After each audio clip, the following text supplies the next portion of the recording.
afternoon, everyone. How are you guys doing today? Can you guys please turn on your camera? And also good afternoon to everyone on the campus.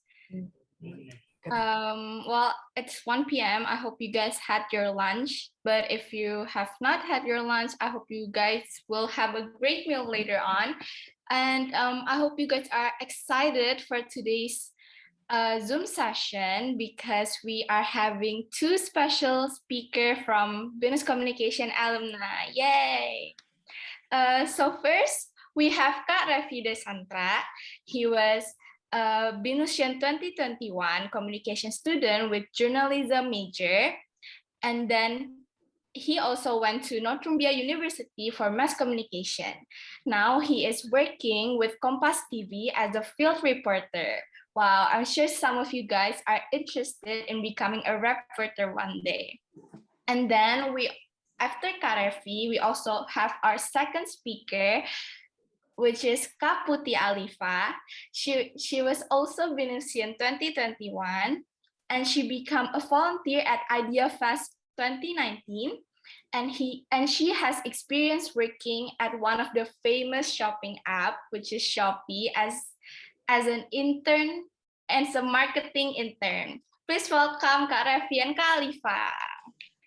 Hi. Hello. Hi, Kak Revi, Kak Congratulations. Alifa. How are you? Hi, we're good. I'm good. I'm good too, thank you. Are you guys excited for today's sharing session? Of course. Yes, of course. I'm waiting for this. Yay. As I briefed you guys yesterday, I think Kak Revi will start with the sharing session. The spotlight is yours, Kak Revi. Okay, so I'm just gonna directly start now. Yes, Okay. you will start. All right, so hi everyone. I'm going to introduce myself first. So my name is Revi. My full name is Revi Desantra Tangkas, and I'm BINUSian class of 2021. So just graduated this year. Bahkan kayak even apa ya, it's not apa ya, belum legal sih karena belum graduation ya. Tapi kayak it's over, but not yet graduation. And then yeah, as Nessa said, I also studied a double degree 1 year at Northumbria University in Newcastle upon Tyne. Just also arrived in Indonesia last July. I went there last September 2020. Unfortunately, it's when COVID is still high, but nonetheless, I still find it very exciting there. I will share it with you after this. And then also as Nessa say, right now I'm currently just joining Kompas TV as a field reporter. Just started my first week of working, still adapting to the work field, and I will also share with you guys later about this. So maybe as I have around 15 to 20 minutes here, I will start from the beginning to share with you guys. First of all, maybe my personal background and why I choose BINUS International as the basic question. Yeah, maybe you guys want to know. So I'm 22 years old now, and my hobby is actually maybe making videos and also sports. I like to play sports such as tennis, badminton, everything to do with racket basically. And then yeah, I also like making videos such as YouTube videos. I mean, if you guys are interested, but unfortunately my YouTube channel is not active right now because I cannot handle both working and YouTube.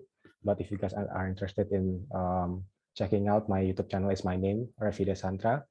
I posted mainly gaming content, and then in my Instagram page, I also posted my vlogs, and also I posted my vlogs in when I studied double degree last year. So if you guys are interested too in seeing that, you guys can check out my Instagram page. I posted some of my daily routine there. And then why I choose BINUS International. Okay, so basically, I wanted to.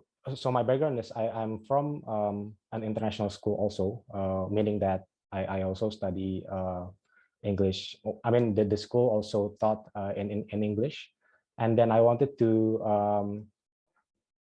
continue in practicing my English. I know my English is not yet perfect right now, but I wanted to choose a university that has a standard or a standard in English. So because I'm also from BINUS in high school in BINUS Serpong, and then I saw there's BINUS International as one of the university that also thought they also teach their students in English. So I um, apply there, and then I interview, and then I got there. Basically, that's the background of why I choose BINUS International. To be honest, at first I did not have any big expectation of studying here in BINUS. I thought it's going to be just the same with studying in other university, but turns out I think I had the a very good 4 years experience in BINUS International, because not only do I learn from like the teaching perspective, kayak the learning perspective gitu ya. Maksudnya bukan cuman kayak belajar doang, tapi I also learn many things, especially in communication major gitu. Mungkin I also wanted to share my 4 years experience in BINUS. So you guys can have like apa ya, kayak gambaran lah of what you will expect here. Ini kan semuanya Comm ya, everybody's Comm here, right? So yeah. Studying in communication BINUS itu pasti now you guys are in first semester, right? And you guys have like still the basic subjects such as if I'm not mistaken like public speaking and performing, terus juga ada creative writing gitu-gitu kan ya, kayak the basic subjects in semester 1. For me semester 1 itu jujur ya, it's still tiring waktu I took semester 1. Karena kenapa? Because we have lectures and class every day, like from Monday to Friday, and then waktunya itu the time is also like dari pagi from early in the morning like at 6 a.m. and then we finish at like 4 or 4:30 gitu. Karena kenapa? Karena the module yang ada di semester 1 itu it's still apa ya, kayak basically semua gitu. It's still all gitu. Kayak I don't know if you guys also experience it right now. But for me it's like that gitu. Jadi kayak it's still tiring, terus juga ditambah still adapting to the university life gitu kan. But nonetheless kayak for me walaupun it's tiring, but the project and then the experience, especially like learning public speaking for the first time gitu kan, kayak what communication is really about, kayak how we can speak to the public, terus juga mulai masuk kayak to the creative writing side, terus juga pokoknya learning new things lah in Comm itu for me it's very exciting, and walaupun although it's challenging tapi there are so many insights that you guys can took from semester 1 gitu. Kayak pasti nanti when you guys finish semester 1 gitu, you will have more clear apa ya, kayak clear image on the next semester gitu. Karena kadang udah you guys can already adapt to the university culture, kayak juga you guys also can adapt to how BINUS International expect you to do in assignments gitu. Karena maybe some of you guys right now belum familiar dengan academic writings, APA style writing, terus juga referencing.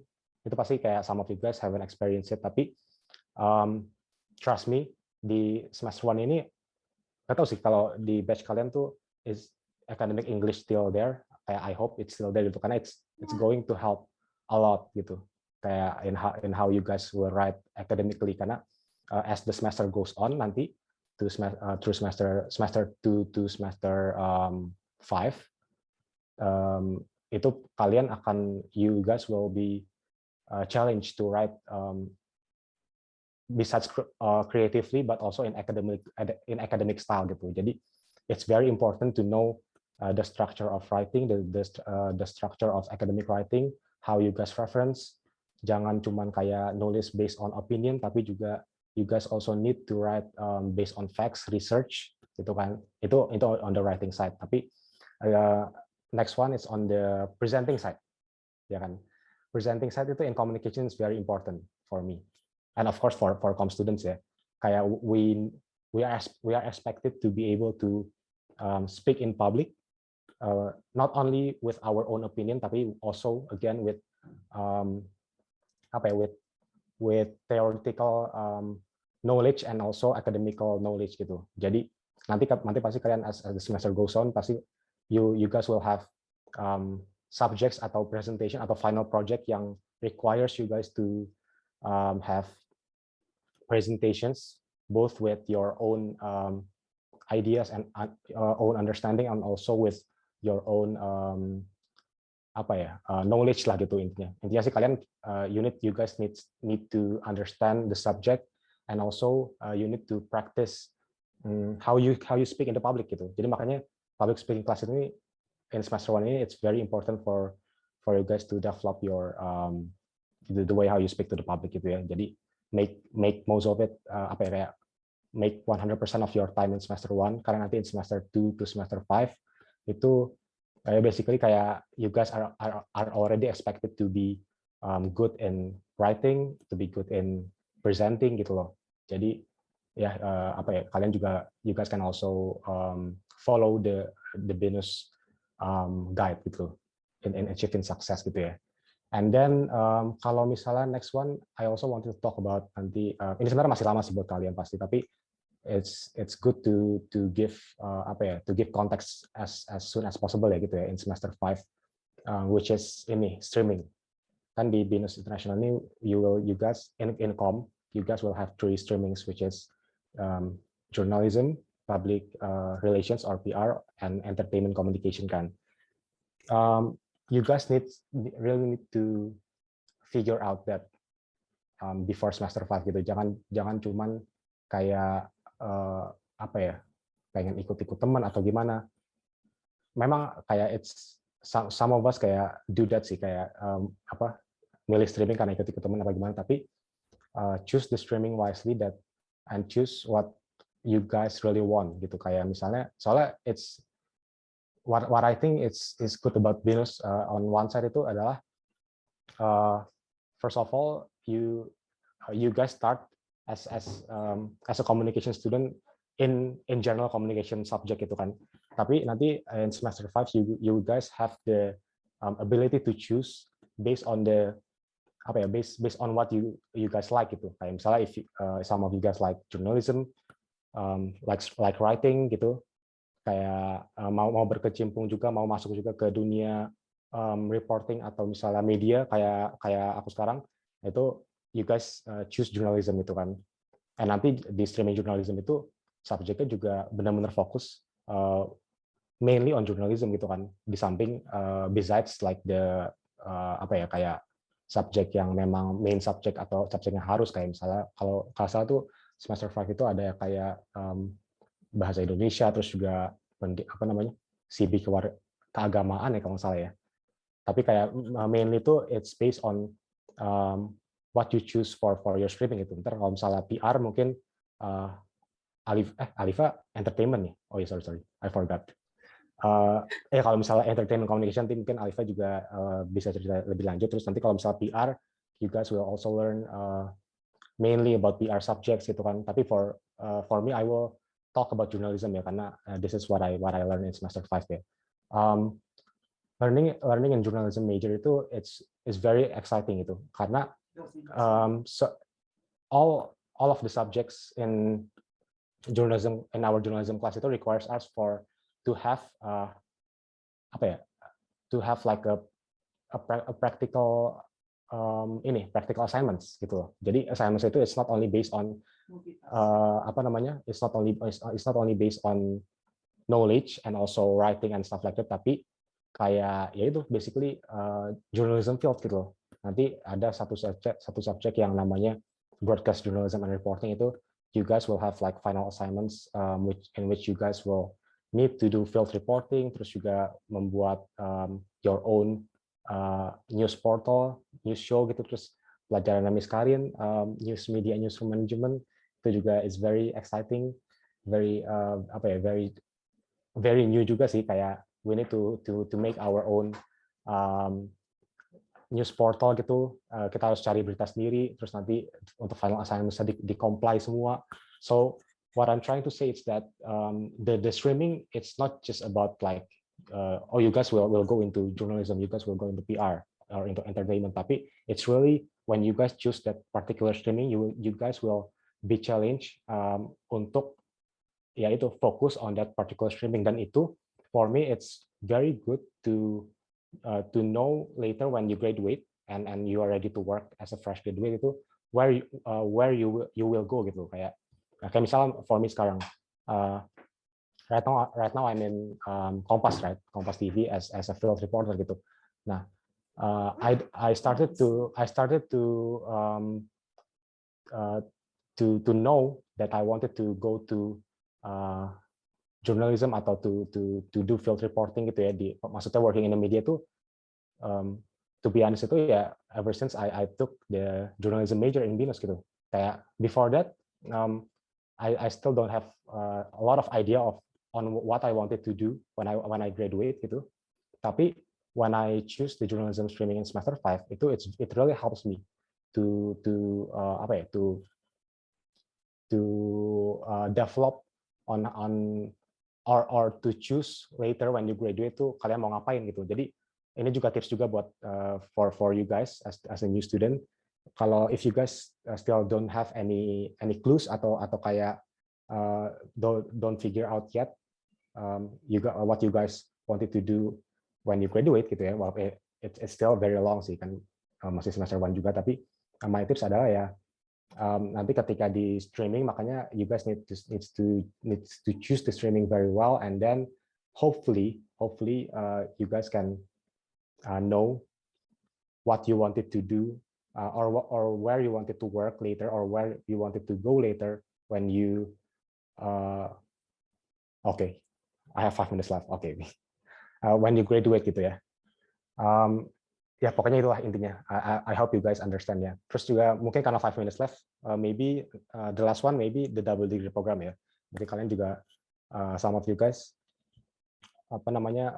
curious juga about the double degree program. So basically for you guys, BINUS International itu supports you with a very good program dan juga a very good I should say like a very good range of programs later for you to get the international experience gitu ya. Well, let's just hope that by the time you guys will need to choose the international experience itu COVID it's already done gitu ya, kayak udah COVID udah nggak ada gitu kan, jadi you guys can experience it as a whole gitu lah, kayak you guys will have 100% experience. Tapi for me, because I took a double degree, I can't say that I did not regret it sih, kayak it's very good gitu loh in taking double degree program. Kenapa? Because first of all, memang you guys will only have like 1 year abroad gitu kan. Tapi for me, taking on this double degree itu will give you like two perspective on learning both in Indonesia or in Indonesia-based university ya, and then in overseas university gitu. Jadi kayak one of the most memorable experience for me in learning in the UK ya, karena I go to the UK. When I took the double degree program, it's how I can understand both the learning culture, the learning culture of Indonesian university dan juga the overseas or the UK university, karena the standards itu kan are different ya, kayak what we need to learn in Indonesia and also what we need to learn in overseas, kayak in the UK or wherever later you guys will choose gitu. Jadi dan juga kayak ketika people ask me kayak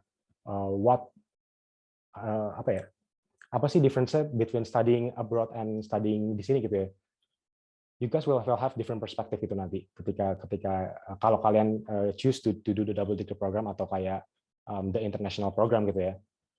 Pertama adalah pastinya you guys will know that studying in BINUS ini juga nanti akan develop your critical thinking ketika you guys learn abroad. Karena in overseas university itu, you guys will be challenged more on your own ideas gitu. You guys will ya kayak maybe kita semua udah tahu lah bahwa overseas atau orang luar negeri itu banyak kan independent person gitu, kayak mereka have their own critical thinking atau mereka juga biasanya sendiri, dan itu tuh pengaruh di university apa ya di university experience di luar negeri gitu, kayak they all are very independent, dan when you guys learn outside itu you guys will also be challenged to be like as independent as possible gitu. In BINUS you guys later will have so many group projects with presentations and other stuff, tapi kayak for me and my own experience di UK itu gak ada group project sama sekali, benar-benar all the project it's individual and it requires only us in challenging ourselves gitu untuk menyelesaikan project itu. Jadi kayak you guys will experience both, kayak tadi yang aku bilang teamwork di sini, dan juga individuality individuality self kalian juga nanti di explore when you guys learn overseas gitu. Basically sih itu sih, tapi nanti kalau misalnya ada yang kurang maybe di Q&A aja kali ya, karena ini udah waktunya udah lewat. Jadi right now aku kasih ke Alifa dulu aja deh. Thank you so much. Yay, thank you so much, Kak Revi. I'm sure all of you guys have a lot of questions for Kak Revi, but before that, we will welcome Kak Alifa to share her experience on BINUS and on her working experience. Kak Alifa, the spotlight is yours. Thank you, Nessa. So, hi guys, Communication 2025. First of all, I'm going to introduce myself. My name is Alifa. As like what Nessa said, yes, I was an intern in Shopee, and right now I just finished my thesis. So we're not officially graduate, but still unofficially. But we already finished everything in BINUS. And currently I'm still applying for work. Wish me luck. So, okay, first of all, maybe I'm going to talk about why I choose communication, or why I choose BINUS International. For why I choose communication, personally, I love talking with people. I love interacting with people. So basically, communication is communicate with people, and also involved in like a community, and you will know how to communicate with people more proper way. So I think that's why I wanted to choose communication, because I want to explore more details about how the communication world is all about, and interact with people, communicate with people. And you have to spend, and I spent years learning about effective way to convey ideas and information through writing, and also from vocally word, from like spoken word, and you will get through it. I think nanti sendirinya kalian bakal kayak sadar how it is going in communication. And also maybe for me, choose communication, I will get like plenty of career opportunities, such as like you can go to marketing, or you can also do business, because communication is very flexible. So you can choose in a marketing world or a business world, and they will maybe choose you with it by communication major. And then also you will learn more about the world. For example, like you will learn how media influences your relationship to your community, or how people connect with each other across cultures, such as like that. So nantinya bakal ada pelajaran, mungkin ada pelajaran tentang kayak across culture gitu kalau nggak salah, I forgot, but you will learn that also. And then why I choose BINUS International is because I also from international university, and then because I want to choose communication, and I know BINUS have an amazing communication major. So that's why I choose I choose in BINUS, and also BINUS near from my not that far, but not that far, but also near my house. So I also choose BINUS International because I think BINUS can give give me an impact, or like will develop my skills in my career. So I think that's why I choose BINUS International. And what's my university experience? My university experiences, I think I had a very amazing 4 years of uni. I learned a lot, especially in communication. What I can say to you guys is time management. You guys need to manage your time wisely, especially you guys are in communication. Communication involved a lot of projects, and also involved a lot of projects. Therefore, you need to make sure that you submit your assignments on time. Do not be lazy with it. You have to make sure that you not missed any of your assignments. And I think what I can say is that you have to manage your time wisely, because in uni is very different in school. Mungkin kalau di sekolah dulu, there are teachers who will reminding you whether the due date is near, or whether kalian bakal kayak kerja sama your friends buat nggak submit your assignment. It's okay gitu, karena maybe nanti bakal ada remedial kalau di sekolah kan. Tapi kalau di uni you are all independent. You guys kalian tuh sendiri gitu. You nggak bisa kayak bareng sama your friends buat kayak nggak usah submit yuk nanti aja gitu. No, you cannot do that. You cannot do that, because once you submit your assignment, then that's the score you will get gitu, nggak bisa diulang lagi. So it will affect your GPA kalau misalnya you lazy with it and you not submit it on time or whatever, or kayak ya udah malas-malasan aja. So make sure you manage your time wisely, and each of courses, the assignment is near the due date sometimes. So you have to make sure that kalian bisa nyicil pelajarannya gitu. That's the tips that I think I can give it to you. And you are now responsible now you guys are in uni, and you are now responsible for managing your own time and learn how to make an effective notes. Kayaknya buat kayak bikin notes pelajaran courses gitu penting juga for you guys to learn about it gitu. And then socialize with your friends, make new friends with among you guys gitu, kayak socialize, because you guys in communication, and communication involved a lot of projects. Jadi harus kayak sebisa mungkin kalian punya your own friends to do projects juga gitu, because nanti jadi easier for you guys to make the project itself, karena kalian udah punya your group of friends yang bisa kalian nantinya tuh bakal ya udah itu aja temennya yang bakal kalian pakai buat nanti projects gitu. Jadi choose your friends also wisely. Kalian harus tahu yang mana yang emang beneficial for you, yang mana yang good at presentation, mana yang good at making essays, karena later on you will make lots of essays, you will do lots of presentations. Group projects is a must in communication. I think itu pasti bakal you will get it. So I think that's the tips that I think I can give it to you. And for myself, how I overcome the process of my university life is I commit with myself that I will my parents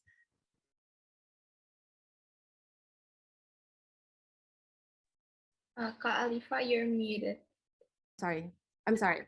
Okay, they want me to they doesn't care, or they doesn't care, but they are okay with me for not having like that good grades, but tapi kayak I cannot fail any classes. That's that's my motivation in overcome my university life, that I cannot fail any classes. But I think from there I can get things do better. I can get a great. I can get a amazing grade by what motivates me. So you guys also need to commit with it, making sure that you guys do your assignments and making sure you guys submit it on time. Be active in class. I think be active in class is also important so that your lecturer would know how you progress, and be how they will know that, oh, you already get to this procrastination, and also they will know how you can overcome with it, because they will guide you through it. Don't worry. You need just be active in class and attending class on time. That's also important. Mungkin beda ya, dulu karena aku offline, jadi emang karena pas offline kita tuh emang harus on time, nggak bisa nggak on time, karena kita bakal ada, kalau nggak salah they will kayak nggak hukum sih, I forgot what it's called. Kalau kita nggak on time, the lecturer karena Miss Dian, Miss Karin, Miss Lily gitu, kalau kita nggak on time tuh disuruh keluar, kalau nggak boleh masuk gitu. I forgot, tapi kayak pokoknya harus on time gitu ke kelas. Jadi I think that's juga learn from there. Kalian jadi bisa jadi be on time on yourself gitu. Mau ketemu orang jadi on time, karena personally aku gara-gara masuk di komunikasi nih dan disuruh on time on classes tuh, jadi aku ke build sendiri my punctuality gitu. Jadi it's great to have that. Okay, it's great to have that. So you guys will learn a lot in communication. You are going to learn a lot academically through your courses, but you also learn so much more, maybe through your friends, or through what you are going to learn about. And I think also joining clubs and organization is also important. You will meet people. You will also gain a new experience, new connection, and have something else to do outside of your studies. I think that's what most important thing in your uni life.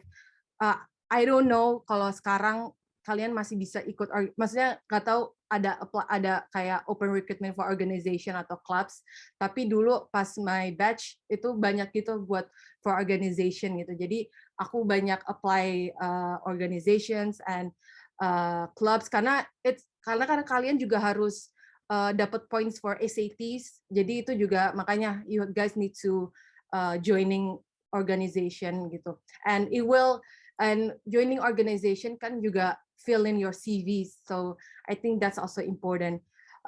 Work hard, but also have fun. Gak apa kayak you can be ambitious with your studies, but also you guys need to have fun. Aku sendiri kayak I also know what's my priority. Kayak kalian harus juga tahu what's your priority. You guys need to know you have a deadlines, or you have this exam, you have mid exams, and you need to balance it out. Kayak aku juga fokus with my studies, but I also hang out with my friends a lot, socialize with my friends, so I can balance it out with it. So work hard, but also have fun, because we had a lot of projects, exams.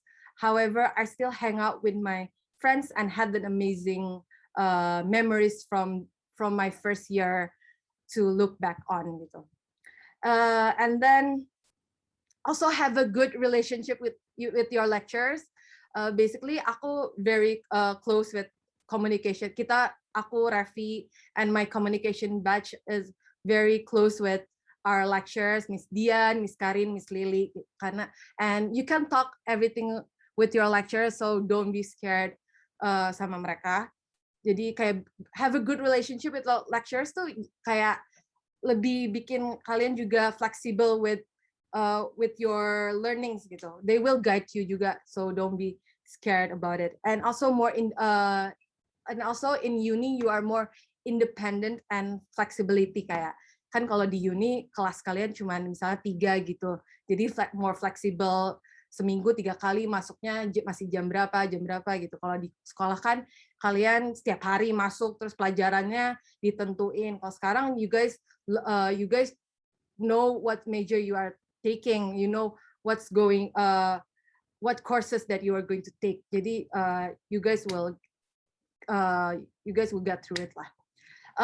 Okay, next one maybe my streaming ya. My streaming is entertainment communication. Kalau Revi kan dia journalism kan. Kalau journalism lebih kayak more to the media side, kayak lebih banyak writings and interview, kayak pokoknya tentang media reporting gitu-gitu.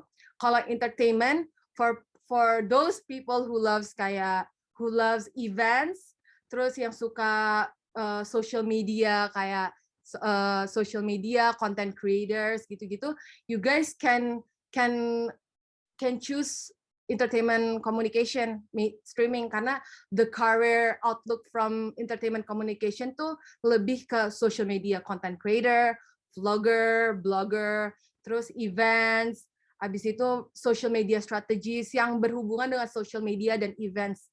Jadi nanti kalian bakal diajarin tuh gimana cara utilize your social media tuh gimana. Terus gimana sih the behind the scene of the kayak events tuh, gimana behind the scene-nya, cara kerja mereka tuh gimana. Itu waktu itu aku ikut di ada courses-nya itu, di kayak kita ikut ke Idea Fest tuh, salah satu our courses tuh volunteer di situ tuh, salah satu yang disuruh buat course itu juga. It was so fun karena I gain a lot of experience from there, terus sama gain a lot of friends. And also kalian juga disuruh kayak making assignments-nya tuh pokoknya bikin kayak projects, volunteer projects, bikin aku lupa, pokoknya ada kayak project gitu yang kalian bikin tentang kayak community projects gitu. Jadi I think entertainment communication tuh tentang events, dan misalnya kalian mau jadi musician atau dancer atau publisher atau instagrammer, social media gitu, masuknya ke entertainment communication gitu. Jadi kalian kalau kalian ada tertarik di situ, you can choose entertainment communication gitu. Terus mereka juga tentang media personality, jadi you would know how media works, how media kayak influence the people. Jadi that's what I choose in my streaming. Okay, the next one is my thesis experience. My thesis experience, I just finished my thesis experience. I just finished my thesis, and I had an memorable experience with it. I know you guys may be scared of thesis. So I know you guys may be scared of thesis and will think about whether I can get through it or not, or whether I can do it or not. But because personally, at first I also not sure whether I can do it, my thesis. I'm very scared of doing my thesis, but eventually I can get through it. So the first thing that my thesis experience is, I wasn't sure what topic. At first, I wasn't sure about what topic that I want to do and what I want to explore more, and what I want to explore more. And then we had a thesis briefing. They talk about what thesis. They talk about the thesis journey, how you're going to do the thesis. And then the lecturer said that, if you want to make your thesis, make sure that the topic is the one that you guys are interested in. So I'm sure that what I want is about mental health, so I choose mental health topic. And what I know that podcast is a platform that is currently going on in the world. So I think that's one of the things that maybe I consider to choose, and then I choose it as my main topic as mental health. And podcast. And podcast is something that in communication haven't done before for their thesis. So I think I'm the first one who did it. So yeah, I choose that. And the journey is the journey. I'm very active in I'm very active through my supervisors. My supervisor is Miss Dian, so I'm very active in asking her to on. I'm very active in asking her whether I already on track, whether I'm already on track or not, or um whether if I'm already good in my writing, or if I'm not sure in my writing, I will ask Miss Dian, and Miss Dian will guide me and also making sure that I'm already on my right track. So you guys do not be scared on your thesis. I know it's still a very long journey. There is still 5 semesters, but that's my thesis experience that I can give it to you. And eventually, yeah, alhamdulillah, I got a good grades. Thank you, Miss Dian, Miss Lily, Miss Karin, for your help and for your guidance. I think I can get through my thesis because of them as well. So yeah, I think that's it. What I can give you about my journey in uni and also my work uni and my thesis uni. So my thesis experience as my work and experience. So thank you. Yay! Thank you so much, Kali, for the sharing session. Now we are moving on to Q&A session. I hope you guys have, I'm sure you guys have some questions for Khalifa and Karefi. Don't be shy to just unmute your microphone and ask them directly, or if you're a little bit shy, you can drop your question on the chat box. Okay, so do you guys have any questions? I do. Okay, Sasha. So I actually have 2 questions. The first one is for both of you. The second one is specifically for Karefi. So the first one is, what do you guys think makes a good career? And the second one, which is for Karefi, do you think that if you didn't choose to study double degree, would you be less prepared with where you are right now? Thank you. That's my questions. If You Go first. You first. Okay. I will answer the first one first. Yeah. What do I think makes a good career? Yeah. What I think makes a good career is first of all it's um, ini from our ini ya dari diri kita sendiri ya. It's where we can enjoy where we are working gitu. Karena for me a good career is when you can balance the working life and also your personal life gitu. Jangan salah ambil don't apa ya kayak jangan salah ambil langkah ketika when you choose your career gitu, karena by the time you need to choose your career it's where your adult is like your adult life starting gitu.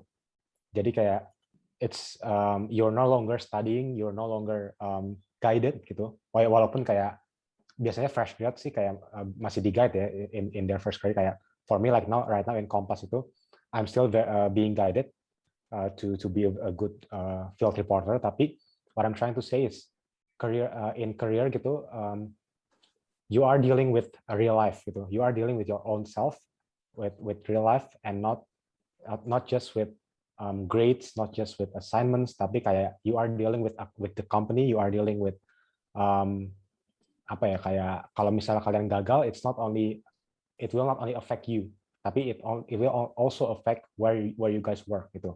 Jadi if you guys are not happy with what you guys are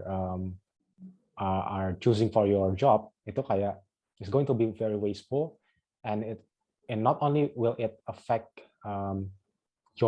yourself individually gitu ya, kayak kalian merasa tertekan, you guys feel pressured every day, you guys don't like what you do gitu, tapi it will also affect the company as well. Jadi for me I think itu sih jawabannya. What makes a good career is that you guys needs to really think whether you guys like what you guys like the career path that you will take later when you graduate, dipikirin dari sekarang, because university itu is the time where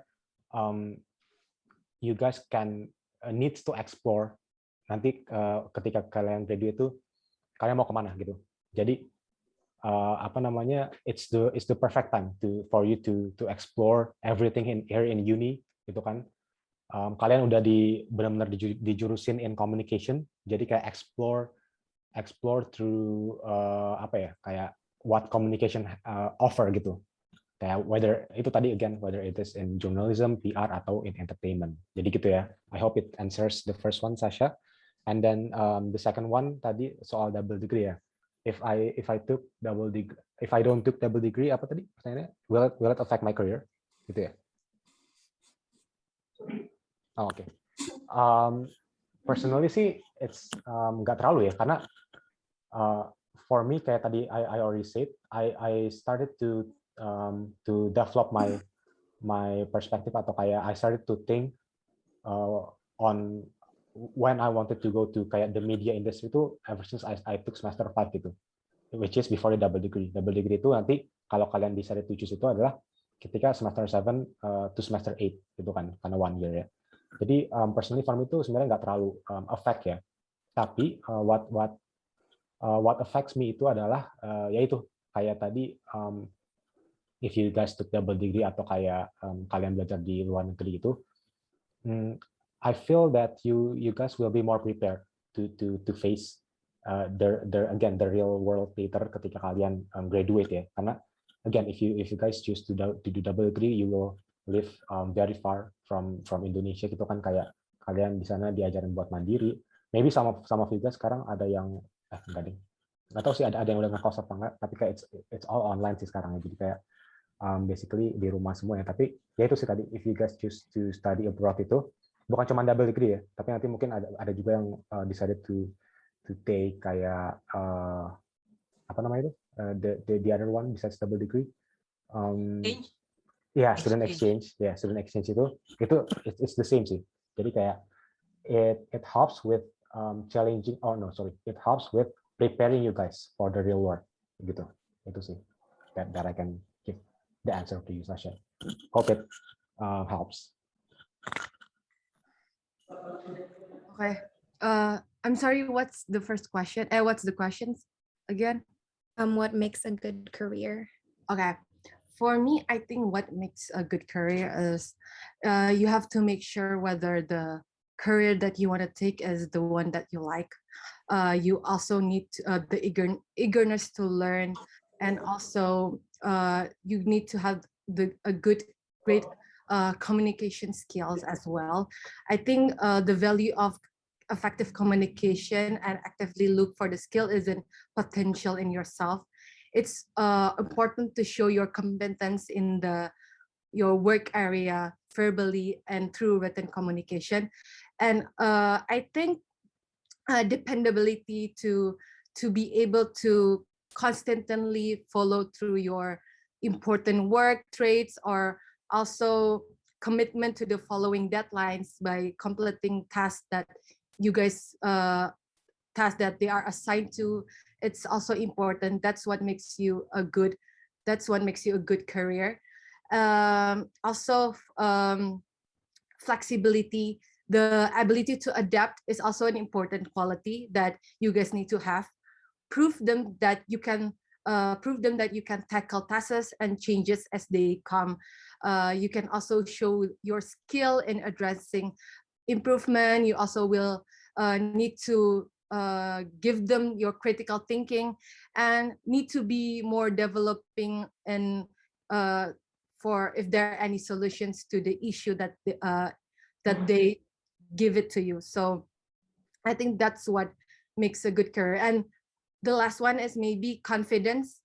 Being self-assured is the key for you guys to look for, because people will seek join to their work for people that are confident in their abilities and know what they want. I think confident people will make a good career for their journey. and engaging and have a clear and honest idea of what makes them a valuable asset. I think that's the key component of confidence, is having clear goals. So maybe that's what I can give it to you guys, that answer about what makes a good career itself. Okay, thank you. Yeah. Zef. Here, is it Ayu? Yeah. Ayu is going to ask questions. Okay, go ahead, Ayu. So I want to ask to both of the speakers, can you rate these three from the most to the least important? First is grades like GPA. Second is experience such as volunteer, organization. And the third one is making connections such as like hanging out with friends and teachers. So, and can you please tell us the reason why you choose it was the most and the least important? Thank you. Okay. Questions. Wow, so hard. Kita Oh my kompetitif banget sama GPA. Oh my god. Craft, you guys. Oh, me first? Okay. To be honest, it's very hard, ya. Gila. Your question is very critical. Yeah, it's very interesting. So from GPA and then apa tadi? GPA. Experience. GPA, community or community experience, and then hanging out with friends and lecturers. Oh, okay. It's not multiple choice ya. From the Not list, multiple choice. Ini nggak ada jawaban yang salah ya. from the Best- list is best. the most important. From the least important ya. Yeah. All the Okay. least important. From The the most to the least. Yeah. Oh, the most. To the Okay, least. the most. Rasain course, ya. kerjain sama adiknya. Ini mis That's Keren. hard questions, you know. pertanyaannya Oh udah my kritikal God. semua. Hanging out, Okay. of course, right? Bener sih. Itu kayak the true answer. Tapi enggak. Of course kayak the most important one tuh GPA sih tetap ya. Karena kan kalian di university kan, and then your goal in university itu number one apa, which is ya to graduate. In order to graduate itu kalian in order to graduate with good scores, bukan cuma sekedar graduate itu you need a good GPA. Jadi kayak of course GPA is still number one. Tapi I can connect this gitu kayak GPA itu kan number one, tapi in order to get good GPA itu in communication especially itu kalian need a good connection with friends. Jadi I would say number two itu adalah making connections. Kenapa? Karena later there are so many, kayak tadi seperti yang udah kita bilang ya, kayak me and Alifa said itu there will be so many assignments which requires you to have group work, terus juga meet new people gitu kan. Basically kalian di challenge ya on how you guys can connect with people. Jadi itu sih kayak dari GPA itu you guys need in order to get the good GPA, and then the second one you guys really need to make a good connection with friends. Kayak dari Comm dulu aja gitu kayak make sure you guys are apa ya kayak solid lah intinya ya, kayak satu Comm itu solid semua, make sure to do that karena it's very important gitu kan. Bukan cuma sebagai social, bukan cuma as socially, tapi kayak as also ini nanti for assignments kayak tadi udah Alifa bilang, kayak we are required to have so many group assignments gitu. Terus baru yang terakhir adalah apa tadi? Organization experience. Iya, organization experience. Sebenarnya itu penting juga sih, kayak I will not put this at the very bottom ya, karena itu penting juga. Tapi kayak because this requires choosing, tapi ya so I put organizational experience yang ketiga. Tapi again this three itu nyambung semua, it's all connected gitu ya. Organizational experience of course it's also very important. Internship itu kan, terus juga working experience. Ini kayak I tell the truth aja ya, kayak for me I don't take internship kan, karena waktu itu lagi pandemi dan juga I just a double degree program gitu. Terus I just realized now gitu, kayak if I took internships waktu semester 6 gitu ya, pasti sekarang I will be very much more prepared in working in the media world gitu loh. Kayak sekarang I still apa ya, basically kayak kaget dengan the work task gitu kan, karena it's my very first professional or organizational experience. Tapi if you guys took internship, itu pasti kalian nanti bakal jauh lebih prepared when you guys are stepping into the working life. Itu sih. Hope it answers. Okay, for me, the most important thing, the most important to the list, yeah, okay. Like what Rafi said, I also, the most important part is GPA is great, is very important to me, and GPA is very important also to me because our batch is very competitive with GPA and grades. Honestly, so therefore therefore kayak everyone is very ambitious with having a good grades. I think that's what makes us kayak that's what makes us really GPA is really important for me as well. And the second one is for Rafi, maybe connection, but for me the second one is joining organization or internship. Because personally, for me, I took an internship right back in semester 6 and 7. I took in an internship in Shopee, and I think from there I get to know how the work how the work world is working. Like you will know, you will be more prepared with it. And I think I also gain a lot of knowledge, experience, and from there I also gain connections because I took an internship. Because I took an internship, therefore I gain connections. So it is easier for me to ask them whether if I have something important that I want to do. I can ask through my work friends. Yeah, I think that's the most important thing, because internship is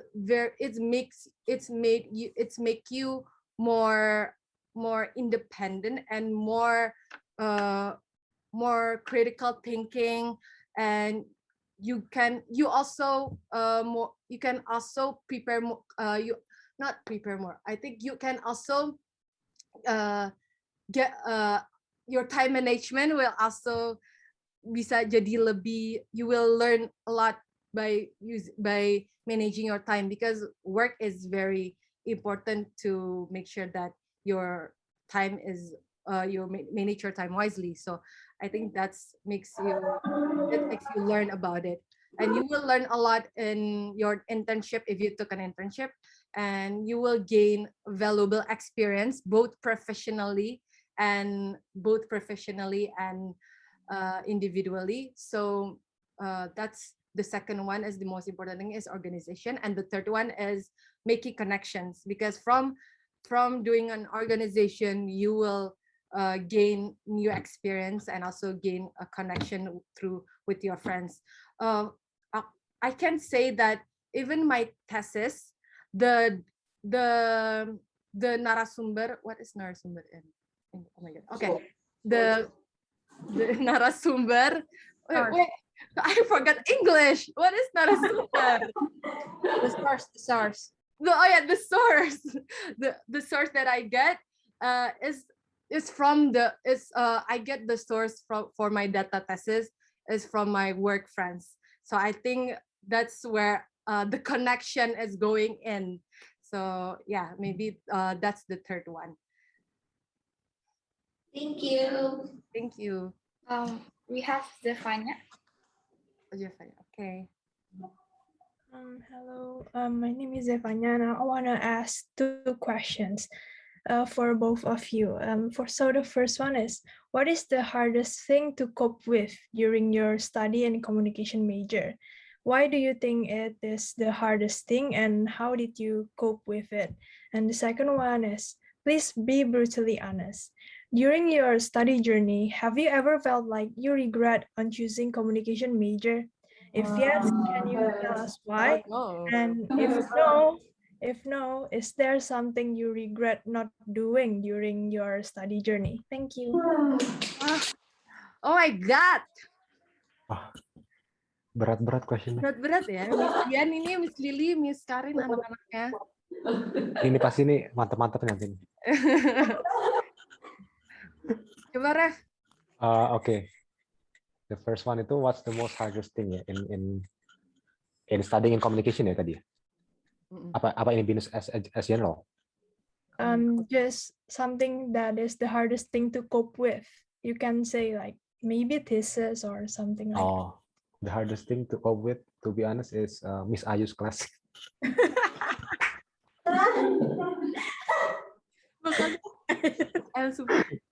Just kidding. Maybe kalian belum ketemu ya. Ya, you will see lah later. Just kidding, basically. Enggak, tapi Iya. Okay, tapi kayak the assignments tuh on another level lah. Tapi kayak the hardest thing to cope with, of course kayak ini ya, assignments itu udah pasti kan, itu kayak the basic answers lah. Especially again, communication itu requires assignments yang memang kita itu are in charge with the assignment 100% gitu. Which kayak meaning that not only kayak the assignments itu based on teori, terus juga multiple choice questions, atau kayak yang memang kayak hafalin buku tuh bukan gitu, tapi kayak the assignments itu it's more on how you guys develop the topic gitu kan, especially kayak yang it requires presentation, the one that requires presentation, atau kayak the one that requires a big project gitu, kayak where you guys need to make something gitu lah intinya, kayak for the final project itu kayak it requires you to think a lot gitu, and you will be challenged to develop your own understanding of on how you see a certain topic gitu. Itu tuh challenging sih menurut aku, tapi kayak it helps you later, really it will help you later with how you see the world lah, kasarnya gitu ya, kayak in a general perspective gitu, kayak it will help you later ketika itu kalian udah masuk ke dunia kerja later gitu. Itu sih hardest thing-nya. And then mungkin yang lain itu adalah kalau semester 1 itu, karena to be honest with you guys, nanti as the semester goes itu kalian akan lebih ini sih, the schedule itu akan lebih nggak compact ya nggak? Iya. Iya kan? Kayak semester 1 itu tuh. Semester 1 is very compact. True. Semester 1 itu adalah semester yang paling compact, benar, paling berat lah gitu. Karena we have itu nggak sih? Karena we have apa tuh? Block mode. You guys still have block mode. Yeah, we have block mode. We don't know if masih they don't have it anymore. Nah, they don't have it okay. anymore. Ya, maybe ini sih, maybe different ya. Tapi kayak other than that sih, I think there's no other things that makes me kayak apa ya, challenging itu, kayak there's no other thing that is challenging for me gitu. Pokoknya kayak just make sure you guys follow the learning process in BINUS, kayak follow follow the development gitu loh. Kayak karena semester 1 you guys are still doing the basic things gitu kan. You guys are still being introduced with again like academic writing and stuff like that. Nanti semester 2 to semester the last semester itu you guys will again develop more on that gitu. Tapi if you guys can follow that, I'm sure it will be just inilah nggak gampang juga sih, tapi kayak just normal gitu loh. Meaning that you guys already know what you need to do in university and in communication gitu ya. Itu sih. Kalau Alif, Pak? Second one belum? Do you regret it? Second one apa? Do you regret it? Regret apa? Have any regret choosing? Yeah. Choosing communication. Enggak, no.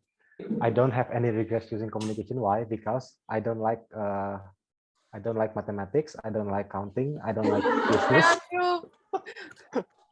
That's the main reason. So I don't regret choosing communication at all. Kayak because ini sih communication basically we learn itu, apa yang kita pelajari adalah how we can itu socialize, how we can communicate, and pokoknya basically social life kita lah yang di challenge gitu. Intinya nggak ada mathematics, no counting, and then teori pasti ada ya. Theory is still business there. statistic, maybe you guys will Oh have. yeah, that one. You guys I will. forgot. Yeah, it's a business statistic. Oh yeah, tapi cuma satu doang sih. Cuman only one semester. Yeah, only one semester. So I No hope. longer. Huh? No longer? More. No. There is no more statistic for. No more statistic? What do you mean? So they are the lucky ones. Oh my god. Then Miss Lily, you know that's the grade that I got the worst grade in business statistics. Kayak, oh my god, what do you mean? Karena kayak communication student suruh ngitung. Yeah. Like what? Okay, you will get that point later when you work someday. So that You need to calculate things, yeah. Maybe. Jadi So ya don't itu sih. get anything. Wah, gila udah. There's no Keren. statistic lah. You guys are lucky. Oh ada yang bilang math is fun. Oh. Wow. Wow, Okay. math is. Sorry. Wow. It's fun. Maybe you need to take economics then. Not communication.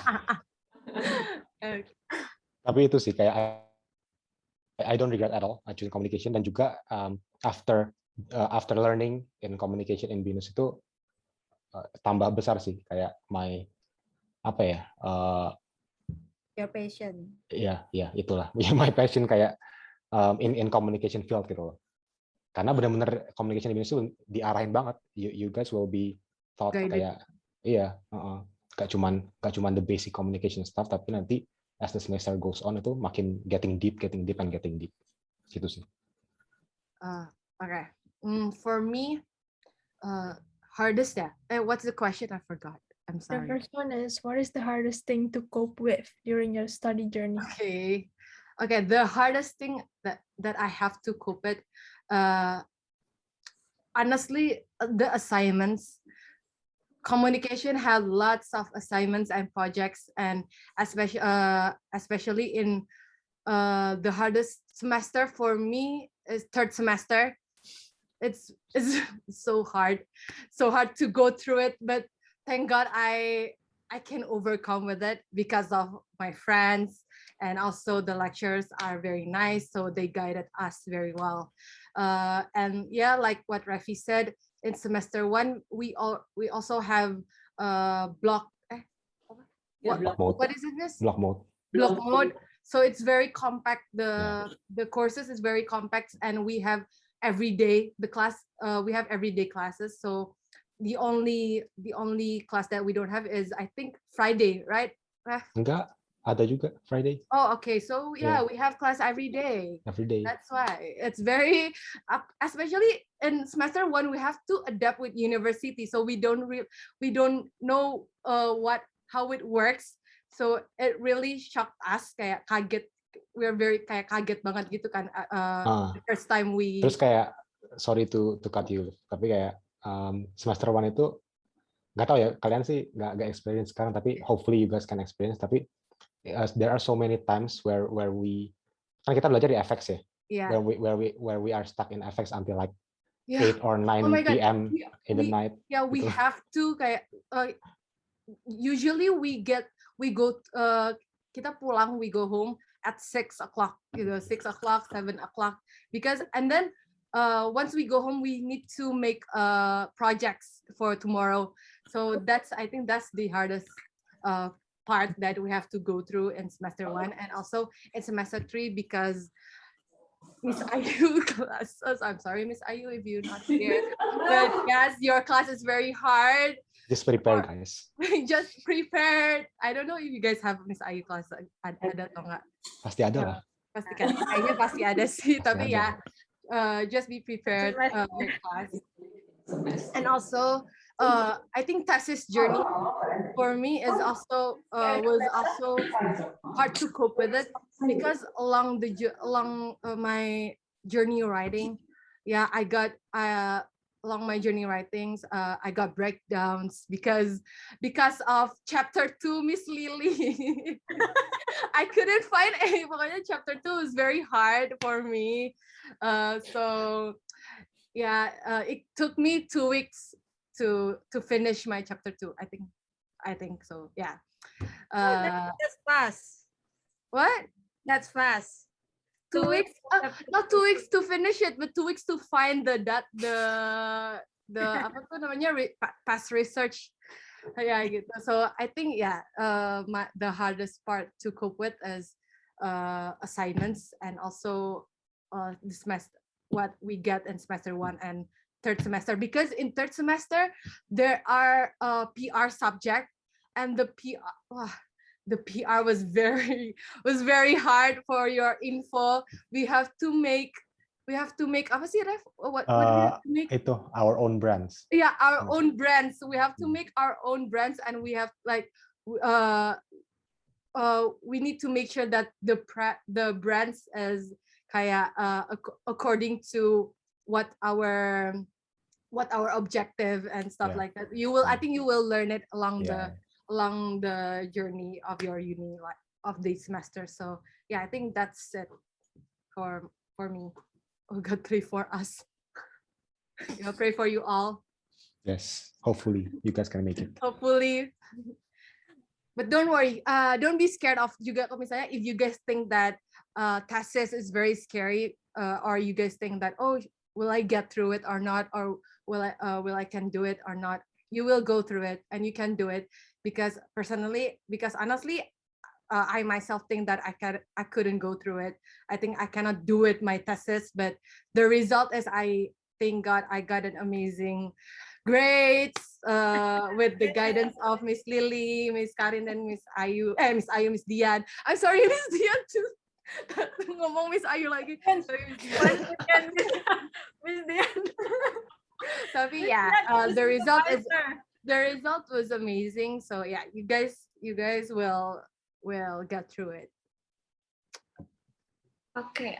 Next we have Nazifa. Hello. Oh, hi. I have a question.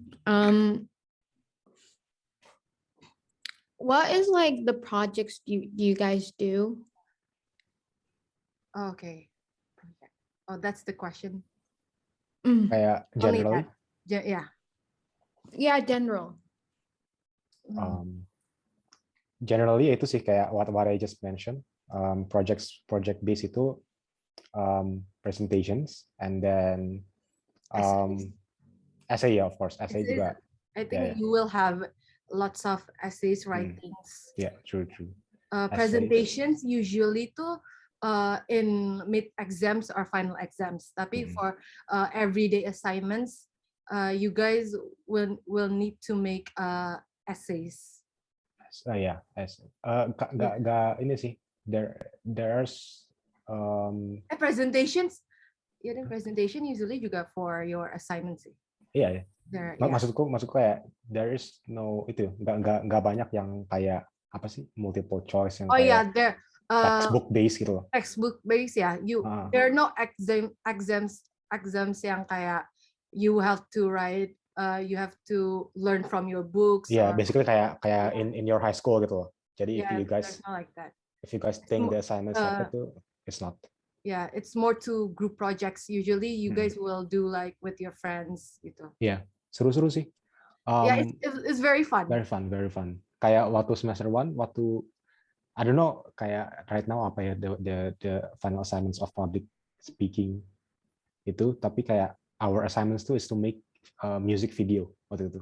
Yeah, music videos. Yeah. Music video. Kayak music, benar-benar kayak you need to produce the song and then you need to make the music video gitu.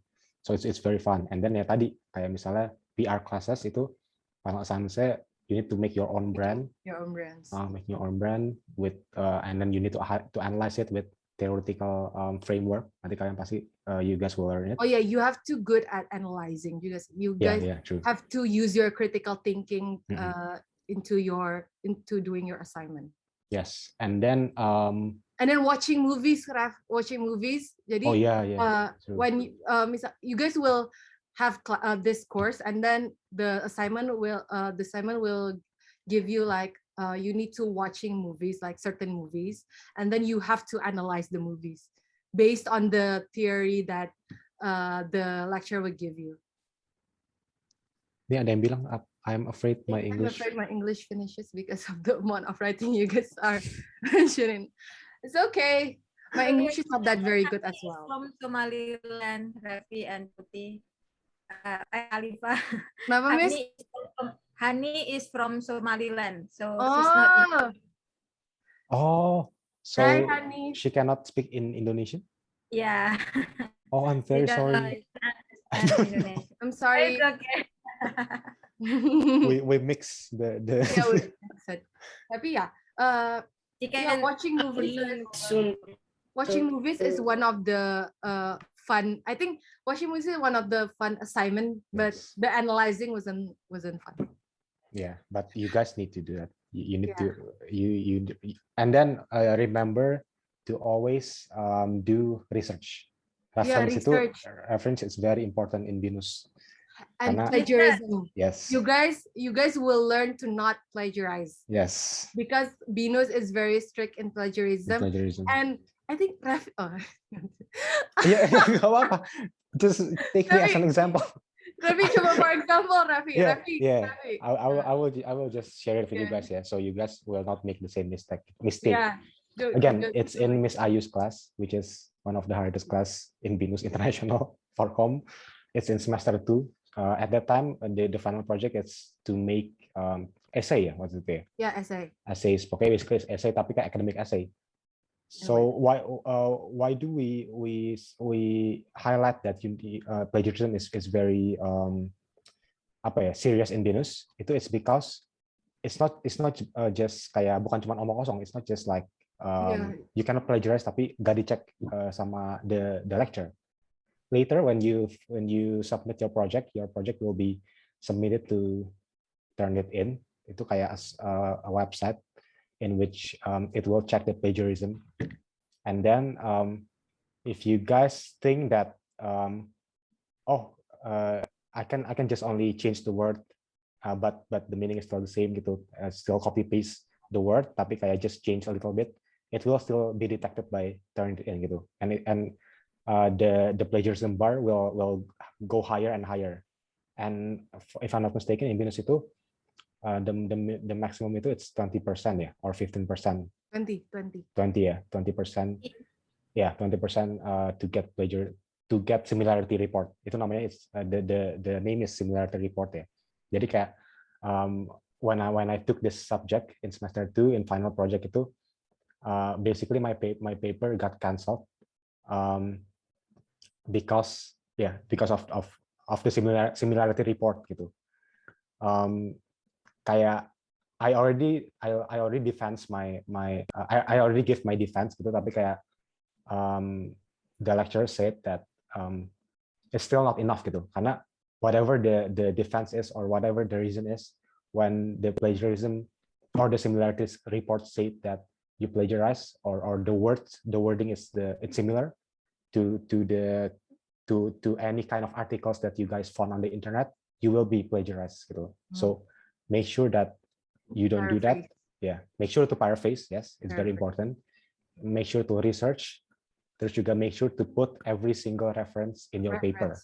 Yeah, in your paper, it's very important sih. Itu sih for me. Same. Alifa? Same. I think I forgot the questions. What the questions? Oh, tapi yeah. Back then, the assignments that you will get will be presentations and then analyzing, writings, making videos. I think making video. I don't know if you will do making videos as much as what we get, because maybe right now kan still in pandemic, but in our batch we also lots of making videos. We get lots of making videos as well. So that's the that's the assignment. Maybe that's the assignment that you will get.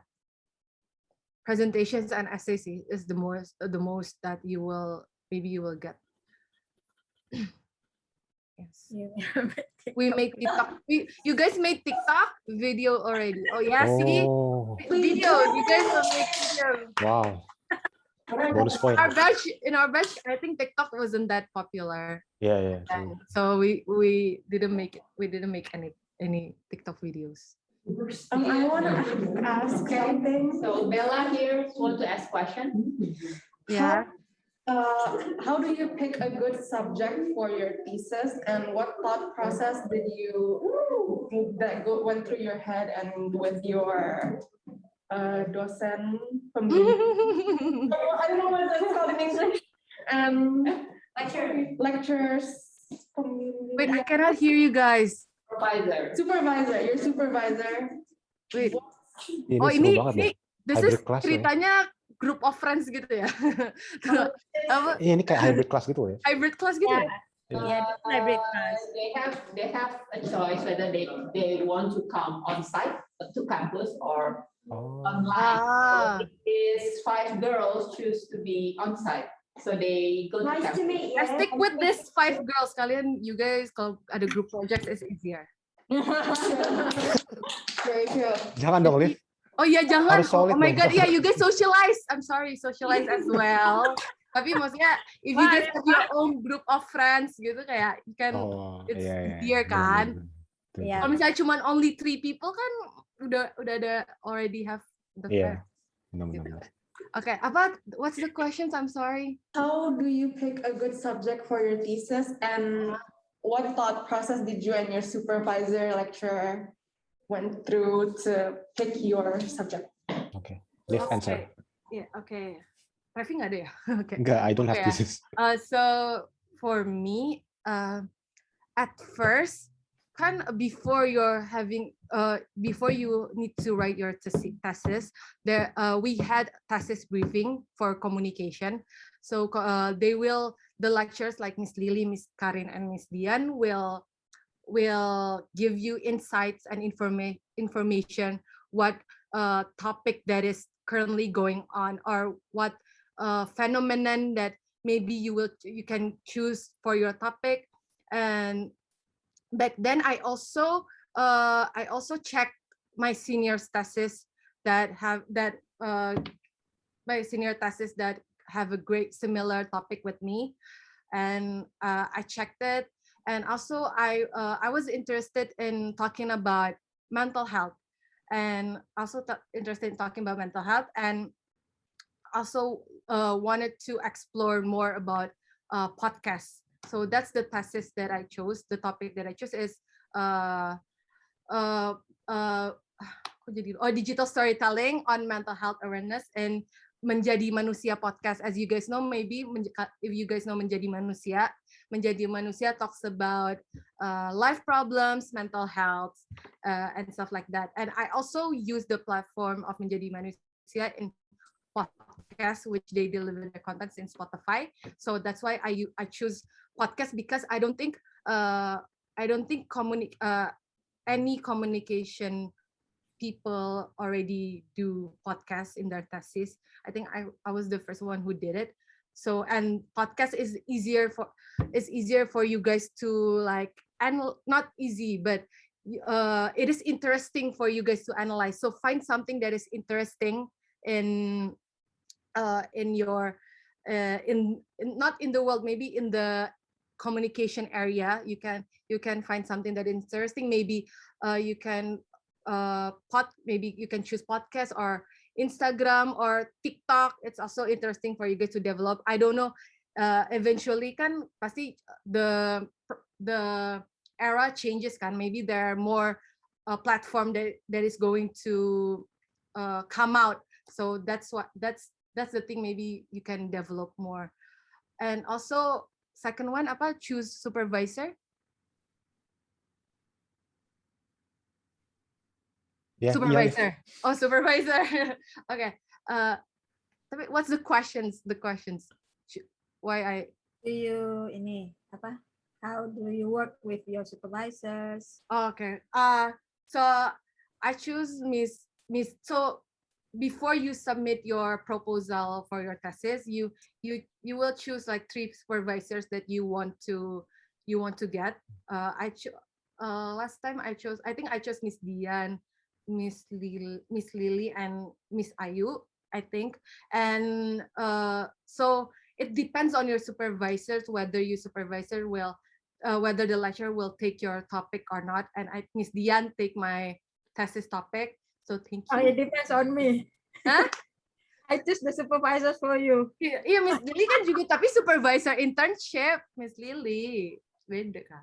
No, I choose the supervisor for students for thesis. Oh really? I'm the one who select the Oh, supervisor. Miss Lily select. I thought Miss Dian. I'm the one who assigns Oh, supervisor. thank you, Miss Lily, for assigning me with Miss Dian.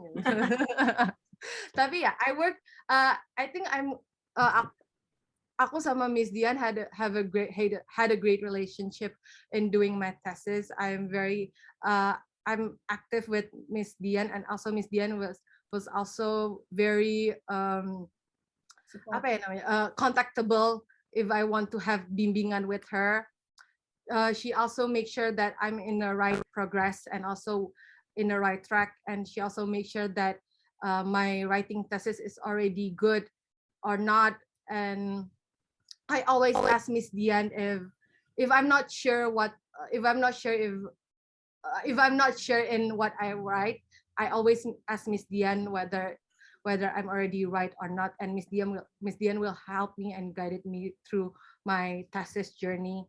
And also in doing my presentation and thesis, also you guys don't be scared if you already understand on what topic that you write, on what thesis that you write. You will eventually will understand will understand more about it, and when you're presenting it, you will get you already understand the topic. So when you're presenting it, it's more easier for you guys to do it. And I think what can I say? I think make sure you guys also have the connection with your thesis topic. So because I know what topic that I write, and I already know the connection for me to get the data itself. So it is easier for me to get the data through the connection that I have. That's the important thing. So when you want to when you want to write the topic, and or when you want to get the topic, make sure that you already have the connection for it, so you will be easier for you guys to write it and get the data. You said we had a good relationship, but still you keep calling me Miss Ayu. Oh, Miss Dian, jangan gitulah. I'm so you like Miss Ayu more? Enggak sengaja. Miss Ayu is just all over my head, you know. Alifa is secretly loving Miss Ayu. But as I remember, you found the topic of your thesis in about when you are about to write the thesis, right? You didn't talk about it since the first semester, right? Yeah. Oh yeah. I didn't have any clue what topic that I want to get. So the topic aku baru dapetin is from the thesis day. Jadi benar-benar kayak baru nyari-nyari tuh before the thesis workshop, thesis briefing tuh aku baru kayak nyari-nyari the topic, right? Lazy ya? Lazy ya? Not lazy. I'm just not sure aja. what I want to explore more gitu loh. Jadi bener-bener kayak after I think what I from what I get to after I did my internship, itu tuh baru kayak it open up my eyes on what I want to take or what I want to explore. Walaupun nggak nyambung sih sama my internship, tapi kayak eventually you will know what to do gitu. Tapi aku baru kayak dapetin my topic tuh pas di day on the thesis. Terus baru aku aja before while doing internship, I still ask Miss Lily what topic it's interesting that I want to explore gitu. what should I do, and what's the title that I'm going to go for. And Miss Lily also helped me in kayak develop more about my topic. So yeah, after I submit my proposal, the lecturers are also kayak interested with my thesis. So yeah, that's my thesis journey. Okay, one last question. Who else are gonna ask? Is there any questions? Delia have a question. Hi. Hello.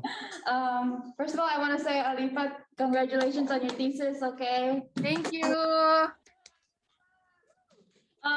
But my question is for both of you. I want to ask, what did you think were your strengths in the beginning of your journey here in communications major? I don't have any. What did you develop throughout your years in the communications major? Like, what did you feel like improved the most when you're in communications?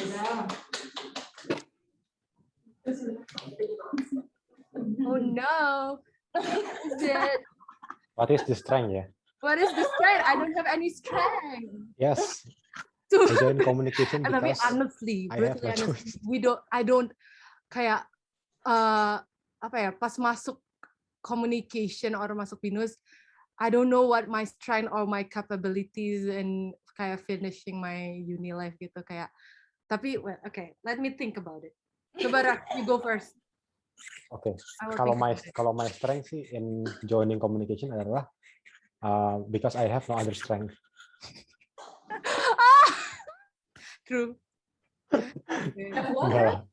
both of you have confidence. That's already strength. Oh yeah, confidence. Oh yeah, confidence, yeah, of course. I think Rafi is always the sweet one since the beginning. It's bisa aja. Alifa is actually the naughty one in the beginning, yeah, in the beginning. But well, I can say this because I'm her supervisor. But actually, Alifa is one of the students who improve a lot. Thank you. Aduh, malu nih, malu. Really, even Miss Lily is still surprised, yeah, when she read her thesis. Yeah, because yeah, Alifa is really because Miss Lily said that even when you took her thesis research class, you were still confused and didn't know what to do. But I was very confused, guys. I think she took thesis seriously. Yeah, and then I think she proved herself that she can do it. Hey, yeah guys, if you misalnya yang udah kayak semester 6, semester 7, if you guys wanna ask something about thesis, you can ask me. I will help you guys. Because honestly, I also because I honestly I'll also ask my seniors about kayak thesis gitu, kayak my seniors. So I think maybe if you guys wanted to ask some thesis kayak from chapter 1 to chapter 3, I can help you guys. And coba guys, at first I'm not a great, bukan not a great sih, tapi my grades bukan yang bagus banget gitu. I'm not a student gitu. Not a straight student, enggak. What do you mean? What do you mean I got a 4? Kayak awal semester my grades still kayak maksudnya not straight A student gitu. Jadi ya gitu guys. Oke, Revi lanjut. Strength ya. Yeah, confidence ya, of course. Confidence in choosing communication itu is a strength, guys. And then kayaknya sih how I can kayak sebenarnya to be honest ya, when I just join communication tuh I am a type of person yang nggak bisa speak to the public gitu. I'm a very shy person, terus kayak introvert juga, dan juga memang kayak cannot, yang intinya kayak nggak tahu lah how to speak to the public. Tapi kayak to answer your second question, kayak what develops most when we already graduate itu it's the communication process sih. Kayak just pokoknya trust me, kayak when you took this communication program later when you graduate, you can speak to the public very good gitu. Hopefully fingers crossed. Finger crossed. Ya, karena basically kayak kita di ini Ya, terus dilatih terus. dilatih gitu. terus sih. Iya. Apalagi in every semester. apalagi in presentation kayak I was always anxious when I do my presentation. Kayak even now kalau kalian realize I always kayak gitu, still wasn't that good in presentation, in presenting. Tapi ya you will kalian bakal di kayak pushed, you got pushed to public speaking and also to do they will push you to do public speaking juga, will do push you to do better. Yeah. So warrior. for aku ya. Oh ya, kalau my strength I think yes is the same with Refi, confidence. I think from the first semester I already confident with myself. Not really confident in presentation, but I think I'm a very extrovert person. So I always socialize with my friends, and also I love talking with people. Jadi it built my confidence as well for myself. And also I'm the person who really eager to learn. I really want to do better and better from the previous thing that maybe I couldn't do it. So I always try to learn from what I have learned before and try to be active to my lectures, and also be active in class. If I wasn't sure about the courses, we always ask about it. Jadi I think the eager to learn and also the confidence is maybe my strength in finishing my communication in the my communication major in the university. Thank you. Okay, thank you. Yeah, thank you so much, Kak Alifan, Kak Refi. Unfortunately we have to close this session. But before we Zoom, we will have photo session first. Can you guys all turn on your camera, and Sudiksha, can you help me screenshot the screen? Oh yes, I love that style. Sudiksha, you're still muted. Wait, let me just remove the spotlights biar I can see everyone. Seru banget ya di FX deh, kangen. Oh my god, I miss FX. I wanna go back. Parah. Aduh guys, I think FX is the best campus deh. I swear. Okay, better than in guys. JWSEC. You guys can pause. 1, 2. Okay, one more.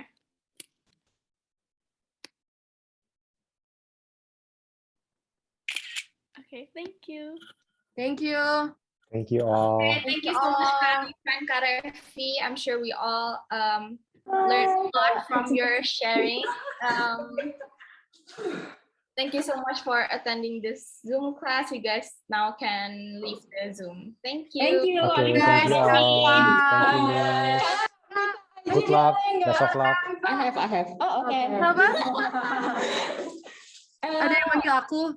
Yeah, they're asking for your IG. Boleh Instagram aku. Sahabat friends. Aku tulis, oh my god, aku terkenal. Oh my god.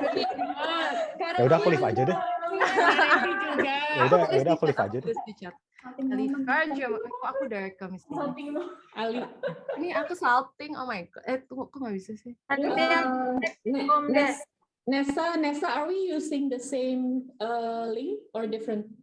I think we are using the same link. Yes. Oh, the same. Okay. Bentar, aku tuh cuma bisa chatnya ke direct message gitu. Aku nggak bisa public. Nggak, diganti dulu dong. Ganti everyone. Everyone. Nggak ada everyone. Oh, ada. Oh, iya. Ada dong. Oh ya. I'm sorry. Udah pernah nungguin tuh. Because Alifa is not Zoom. Tuh guys, chat. Oh my god, thank you loh udah mau follow up. Revi apa? Revi udah tulis. You're friend of Sheila and Arkan ya, Kak? Sheila and Arkan. Kak kenal Enya. Oh my god, itu siapa? Bentar, aku nggak ya, aku harus cek dulu Instagram aku. Apa sih? Tuh. Aduh. Aduh. Oh, you know Serafina? You know Naila? You know Naila? You know Naila? Aduh guys, tunggu dong. Alifa emang ini. Dia pentolan Jaksel. Jangan gitu. Wow, eksis sekali, Kak. Why do you know so many Mentarians? Wait, why do you know so many Binusians? That's me. Oh, really? Bentar ya guys. Aku lihat dulu. Ini siapa? Bella. Bella yang mana? Her. Which one is Bella? Ini. Di layar. Najwa. Her. Oh no, this one. Nazifa Putri? Di sana. In Zoom. Oh, di Zoom. Oke. Bentar guys, sorry, ini biasa artis. Banyak follow request ya. Banyak follow request ya. Keren. Bentar dulu. Lumayan followers gue nambah loh. Makasih loh. Ini follow, ini Zeva, siapa Zeva? Ada di situ. Zeva yang online tadi. Oh, online ya. Oke.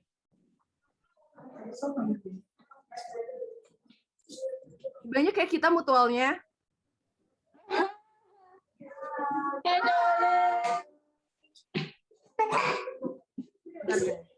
Tahu Abian dari mana? Abian Lojai. Iya. Aku kenal dari itu kayak pergaulan friends gitu. Oh iya emang. Aku nggak satu sekolah sama mereka. Gitu. Aku sekolah di Citabuana. Oh. Iya di Cibun. Udah masuk BINUS lagi aja. Kayak yang kenal. Kayaknya gue cocok deh di 2025. Iya udah. Kayak oh my god, should I kayak daripada kerja lagi kuliahnya. Kayak mundur lagi biasanya gitu. Baru aja selesai tesis. Nanti diundang ya di kelas. Nanti ya boleh undang aku please Miss Dian. Oh my god. Aku mau datang ke kelas pembicara fisikal. You guys boleh leave the Zoom call. Ya, bye. Thank you guys. See you. Bye guys. Bye. Thank you, Miss. Thank you, Miss. Thank you, Revi. Thank you, Alifa. Yeah. Bye. See you. See you, Miss. Okay. Hi, Kenji. Hi, everyone.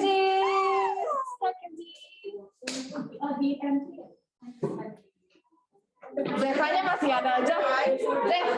Oh, udah ada. Hai, Sidiksha. Hai, Nessa. Apa kabar semuanya? We're good, everyone. Nessa udah lama nggak ngomong. How have you been? I have been busy, guys. Ngapain aja? Ngapain aja? You bring Citato. Oh my god, wait. Miss, bikin terus ya, Miss. Only mau. Buat Ayu aja. I know you're hungry and we already ate.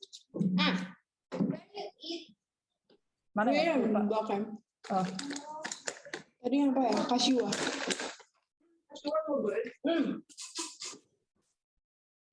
Adelia, I like your fit. Thank you. Wait, where's Alia? I like her fit too. Alia, I where like her fit.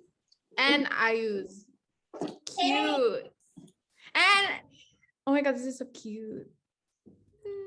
we haven't done the fashion show. Oh yeah, we haven't done fashion show. Come on. Nunggu Najwa ready.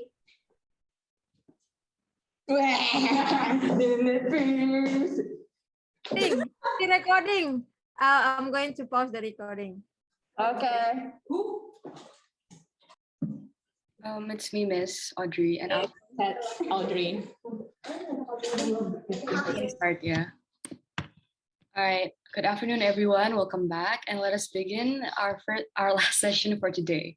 I'm Audrey, and I have my partner Afif, and we're going to be the MCs for the last session. So we have two BINUSIAN alumni this time, and we're very excited to hear about their job experiences post-university life. Now I'll begin to shortly introduce our alumni first. We have Timothy Bourne, graduate of 2017, and Valerie Franklin, graduate of 2020. So we shall start with Tim. He's been working professionally as a marketer for 3 years, and he's passionate at working with tools, learning about user engagement, and also data analysis. So far, Tim has able to work together with Gojek, Shopee, and Tokopedia. So Tim, the stage is yours. Okay. Thank you. Can I share my screen to present so you guys have something to look at? Yes, yes. Okay. Oh wait, I can't. Okay, never mind. I can't share my screen. There's like an error here. Wait. Okay, I'll just speak. I'll just speak and explain all of my experiences face to face. Yeah, if that's okay. So, okay. Hello, everyone. My name is Timothy. My name is actually Timothy Harrington Bourne, but a lot of people just call me Timothy Harrington because in my ID it's too long, the name. And I graduated from BINUS around 2017, 2018. I was supposed to graduate in 2016. And just a little bit of backstory about myself. I was not in communications major originally. I was in media and design or something like that it was called. And yeah, in the first few semesters of my uni life, had several rough patches. And I have to give a shout out to the best lecturers here who never gave up on me. And you know who you are. And yeah, so that's just a little bit of background about myself. So my first job was in Tokopedia. In Tokopedia, I worked as a digital marketing specialist. And my focus was called user engagement. And what this means is basically we focus on the retention part of the marketing journey or the marketing lifecycle. I handled a lot of email marketing. I sent a lot of push notifications. I also was responsible for the in-app chat system called Notification Center, and I also handle SMS. I worked a lot with HTML coding, and HTML wasn't part of the studies that I did. I took a course on the side to learn about front end coding. At the most amazing leader in Tokopedia was very smart, and in Tokopedia that was my first exposure to this thing called data, and yeah, it was really super fun. From there, I got promoted. I got promoted to become a senior growth marketer. And in this role, my focus was marketing automation. And just curious, like, are any of you familiar with what marketing automation is? No one's familiar with marketing automation? Okay. So marketing automation is something that's really big right now in the startups company like Gojek, like Tokopedia.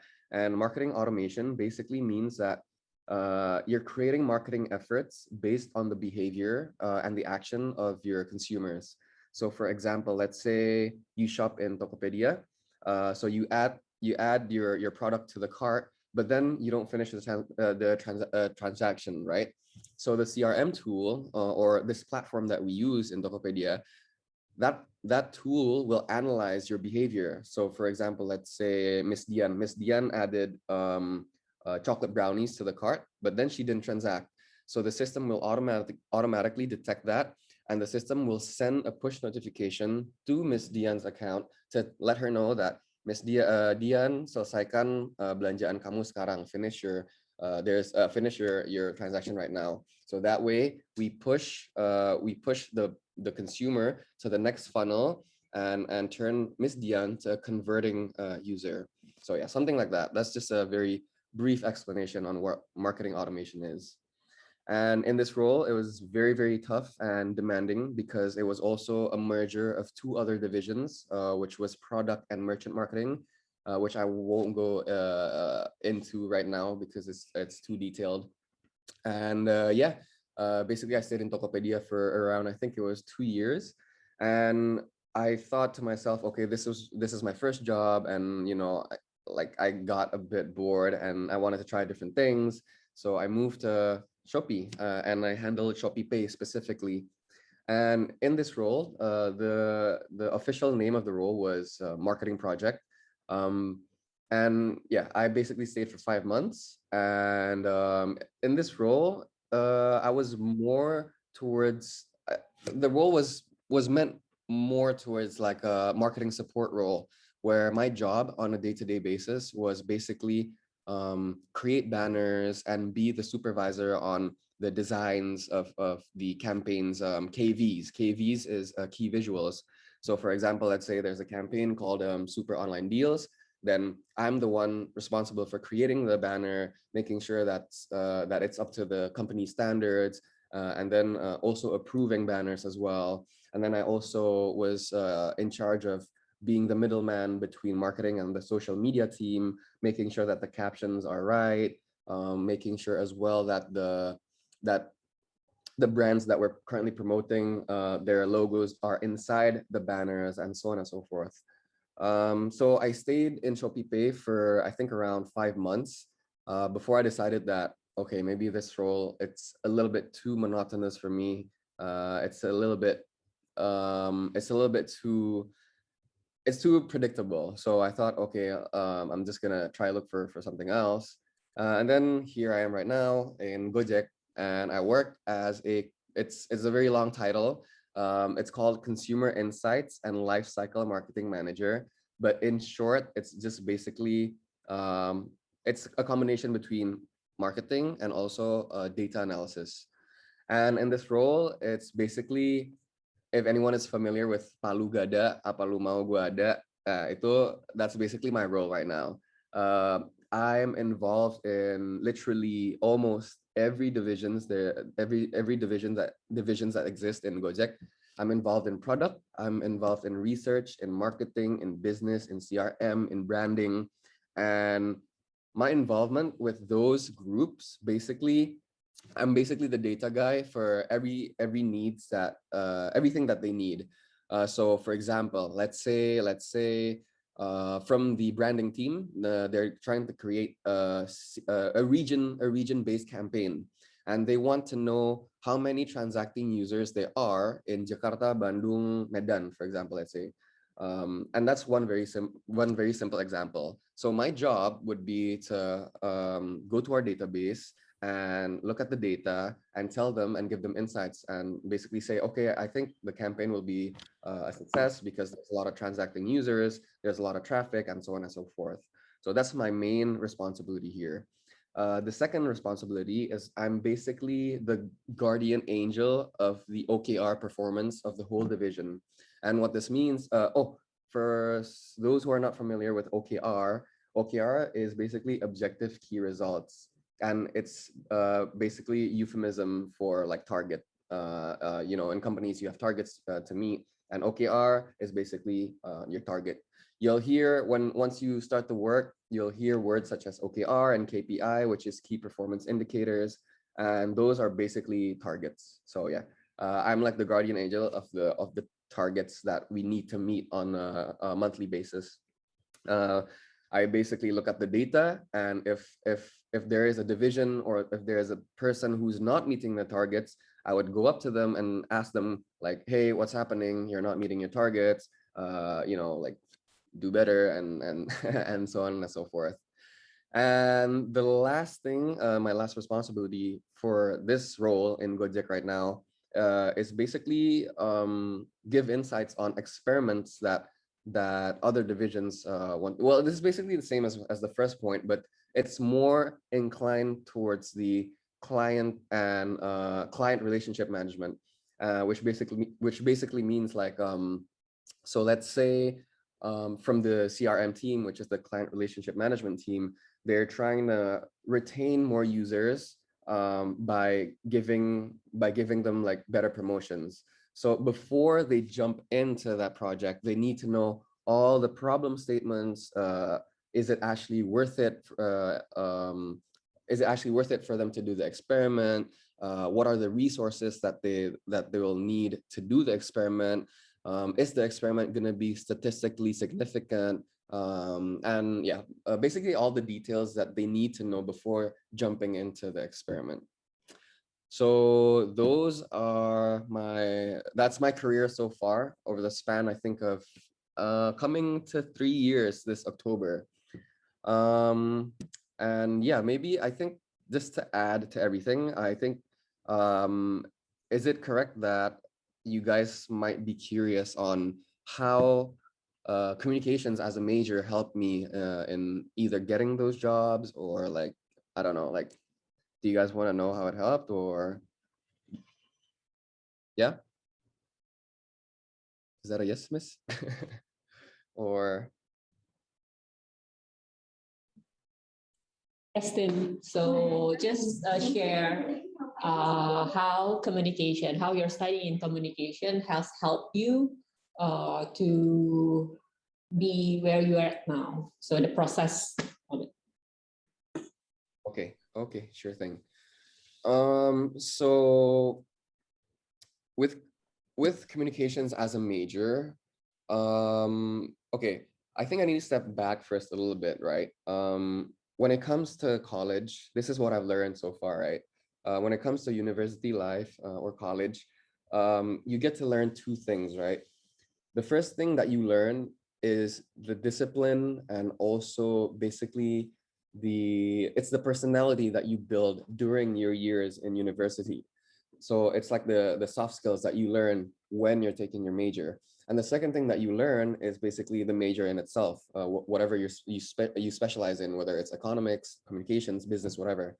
So in the first place, you're already learning two things, right? You're learning how to be professional by being disciplined, by attending your classes, by getting like really good scores, because how do you get a good score? Well, you have to be rajin and you have to be diligent and so on and so forth, right? So that's one thing that you need to consider that you're also learning as well subconsciously. The second thing that you're learning is the major itself, which is communications. And there are several things that that has helped me. It made me realize how communications major actually helped me to shape who I am today, to turn me into who I am today. And I have three very, very solid points. The first point is that communications is a very flexible major. Throughout your 4 years of study, you're going to learn about economics, you're going to learn about journalism, you're going to learn about media, you're going to learn about basically statistics as well, even. And yeah, the flexibility of communications as a major, I think, is a very big advantage, because then you kind of get a feel of, oh, what am I interested in? And then if you do find, which I hope you do actually find something interesting, is that you can really focus on that area and, you know, become a specialist in whatever it is that you want to do. So for example, let's say in communications, you find introduction to statistics really interesting. So from there, after you graduate, you can take like an additional course in statistics and then become a data analyst or a data scientist or whatever it is that, you know, that involves statistics.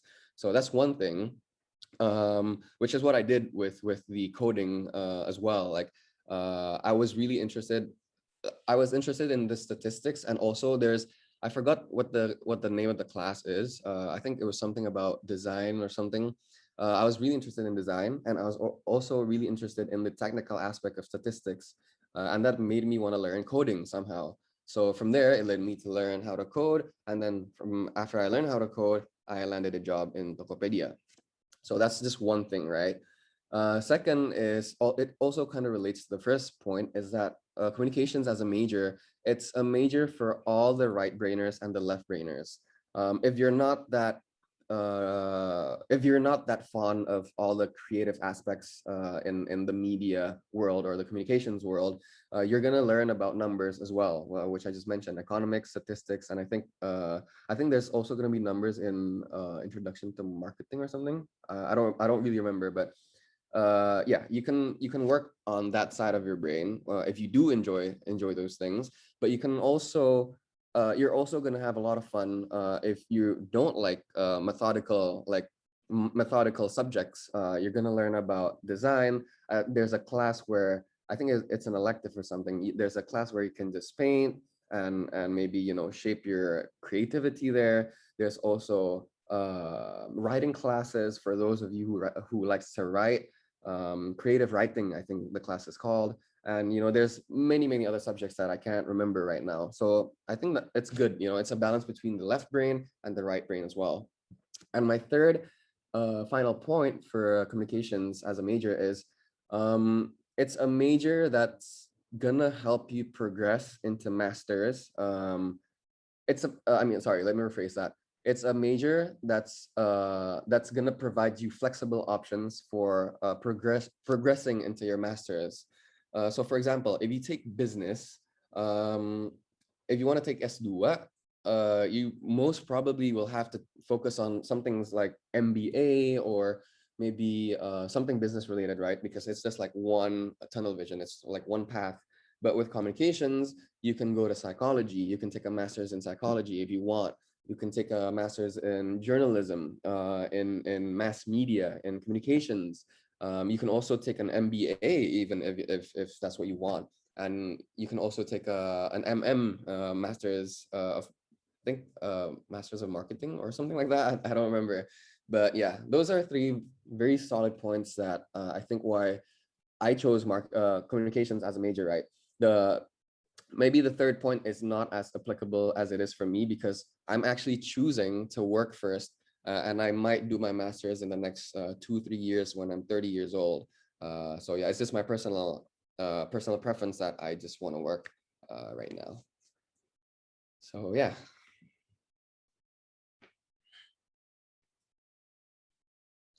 I think that's all from my side. If anyone has any questions. So anyone have any question for Timothy?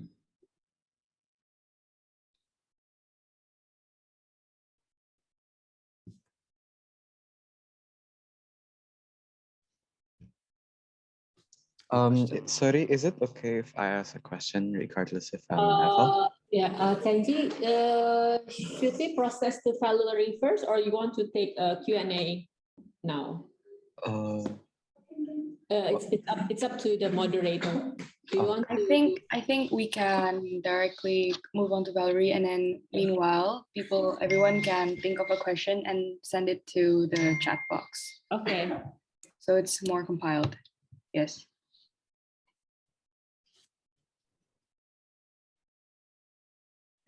Okay, should I start now? Yes, you can.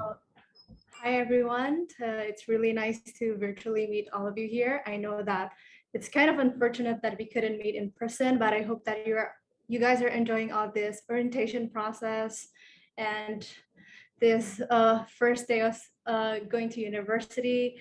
So I'll start with a brief introduction of myself. My name is Valerie. I am a communications graduate, batch 2020. So I just graduated last year. And we just recently had the online official graduation ceremony back in March this year. And I would say that my experience as a student here, being a communication student for a 4-year time period, it was really incredible. I met a lot of amazing people, like our lecturers and our classmates and friends that I made from different majors, seniors and juniors. They're all really inspiring for me. And as for now, I'm currently working at a social media company. I think most of you know about it, or some of you might have been active users of it. So I'm currently working at TikTok. I would say that the work culture here, it's really nice. I mean, TikTok, because they didn't apply the hierarchy concept. Therefore, everyone is being treated equally. You can just like talk to your higher ups, your leaders, your managers very easily. And I think they also paid a lot of attention to its employees, knowing that we are still working from home up until today, and they like to give us care packages or celebratory packages whenever we celebrated any events. And as for TikTok, I've been working here for 1 year since last September, and I'm a part of their trust and safety department. I'm really sorry I can't disclose what my day-to-day work is about, but mainly it's about ensuring so that TikTok is a safe platform for everyone to use.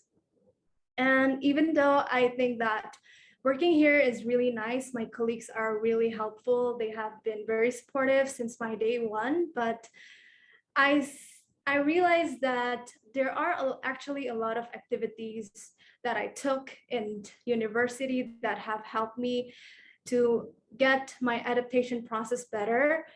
I noticed that we used to have a lot of projects that require like presentation.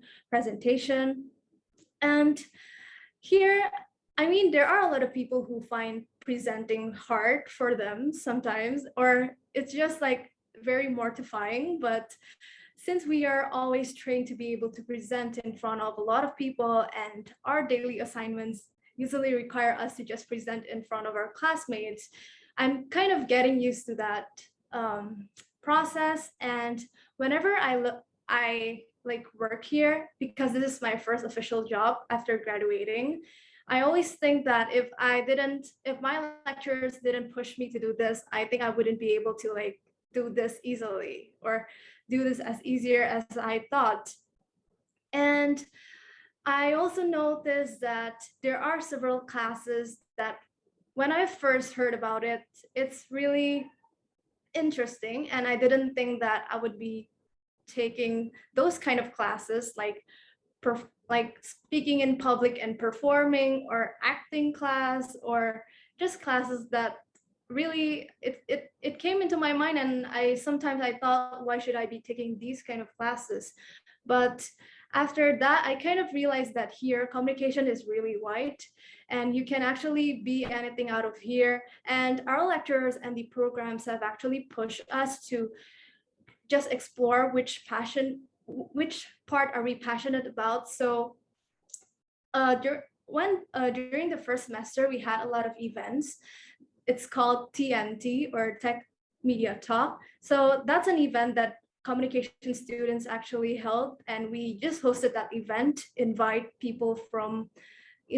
guest stars to talk in that event. And it's not about like us just being MCs and talking in public and just filling in for the event, but we get to like try different kinds of field, like photography, or like being the event organizer, or being the LO, and so on and so forth. So I guess that really like opens up my mind to, oh, this is how it works in this field, and do I like this kind of stuff, and will I be doing this? Especially when on the 5th semester, we have to be taking a stream later, like to choose journalism, PR, or entertainment. And that really helps me to pave my way and just seek for what I'm really interested in. And I also feel that here we are pushed to our limits and pushed to be ourselves, to be able to convey our ideas.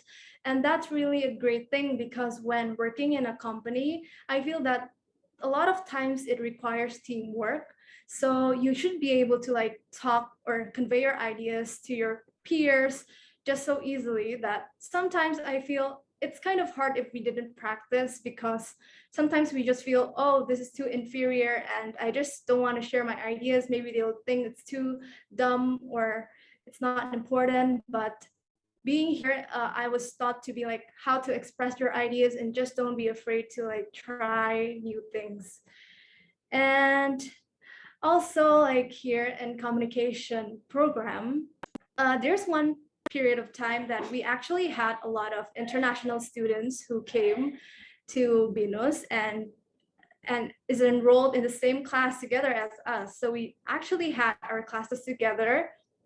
At first I was like kind of shocked because I haven't had these kind of experiences in high school before, but knowing that, oh, they're here, and then getting like, oh, I'm able to work together with them in a team and finish our assignments, that is a very new thing for me. But I think that's really helpful, especially when I entered a company, because you sometimes you have to talk to like international, your global team, or just your global colleagues. And if I didn't have those kind of experience, I think it would be much more difficult for me to handle these kind of stuffs. But since I experienced this, like working together with them closely and knowing how different the work culture can be, and just trying to figure things out, how to like complete your assignments, that is a really like fun thing to experience when I was in the classes as a communication student. And I also like here, I also got a lot of new opportunities that I've never experienced before.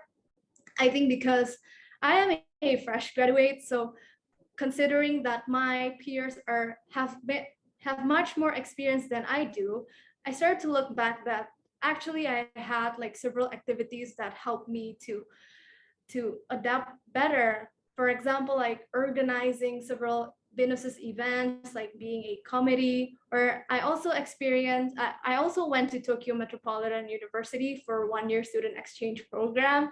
And there I really met a lot of new international friends and just learn how to be independent. And there it's a really different experience from what I had in BINUS, because I was the minority there. I was like the majority of the people are Japanese, and we live in a dorm full of international students. So that was a very fun experience to do as well.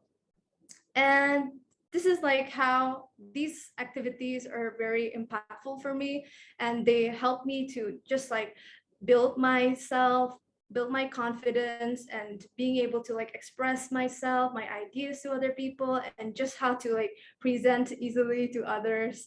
I know that sometimes it might be challenging, but after going through all these like projects, practices, especially we had like so many projects that I think it's very similar to the real work life later on. Like when I took the PR stream, we had to make like press conferences and just like a simulation of a press conference and made press releases, which I think, oh, I pretty much I will know that if I took this as my career path, I'll be doing this and that. So I just feel that even though we didn't have any like official work experience before, but being here in BINUS, it has given us like the exposure on, oh, this is how the real things work.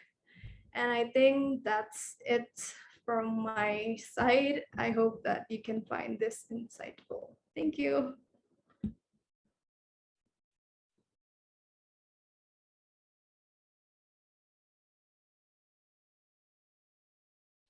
Thank you so much. We're gonna begin with the Q&A session right now. Feel free to unmute your mic and just ask the question or send it in the chat.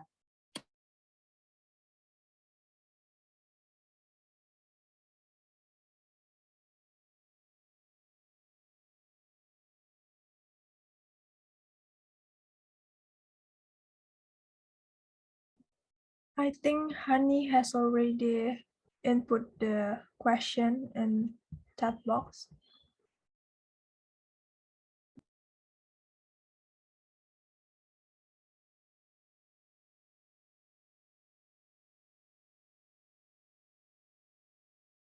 Okay, so we have a question from Nessa. Her question is, how do you know your calling in life, especially with career? The both of you can answer the question.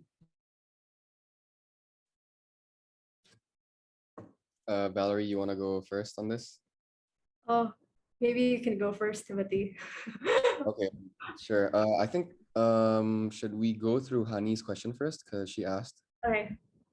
Okay. Anything you regret through your journey of majoring in communications?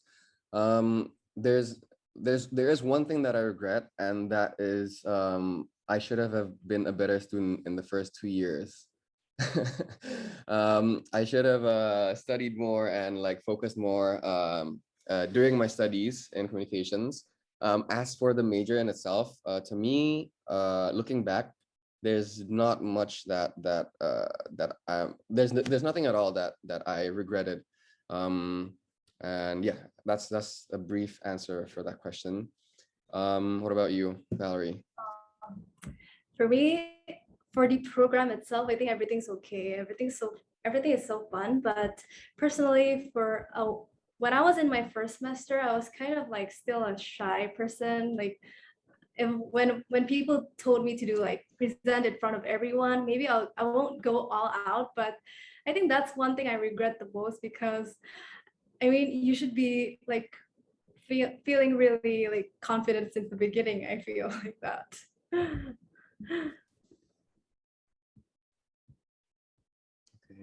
Okay. For the second question, what was it? How do you know your calling in life, especially with career? This is such a good question. Coming from me, who moved through so many career paths, you don't. that's the answer. At least from my experience, you don't. My only advice is, let's say let's say you think you're interested in marketing, right? And then let's say in this context is that you get into a marketing job and then it turns out that you don't really enjoy it. My advice is to stick true to yourself and don't force yourself to like something that you actually don't like. Because a lot of times when I was in Tokped, I had a lot of other people who felt like they were suffering working in Tokped. They felt like, oh, this is not my calling. Not because of the company, just because it wasn't their passion, but they felt like they had to stick to the job purely because of money, or because of some other reason. Maybe sometimes because of gengsi, because you're in Tokopedia, it's such a good company. It doesn't have to be that way. My only tip is just find something that you really enjoy doing. Like when you wake up every day and you tell yourself, oh, I'm gonna be a data analyst, and you're happy doing that, then stick to that. Yeah, that's my advice. From Valerie, maybe? Okay, so for my calling, actually, I don't know which path should I take. Like, I don't know which one is right or wrong. So it's just like going with the flow. And sometimes I agree with you, Tim, because we don't know if this job is actually suitable for us or not unless we tried it before. So it's just like trying this out and then realizing that you actually don't really like this, and then you decide to move to another place. So I think it's really good because here in communications, we're actually given a lot of chances to try different kind of things. Like, it's not only like you should be able to be really good at public speaking or writing. You can like be good at photography, or you can just be good at organizing events. So there are actually so many chances for you to try things out before like choosing which one do you want to, like which one you feel that you're most passionate about. That's from me.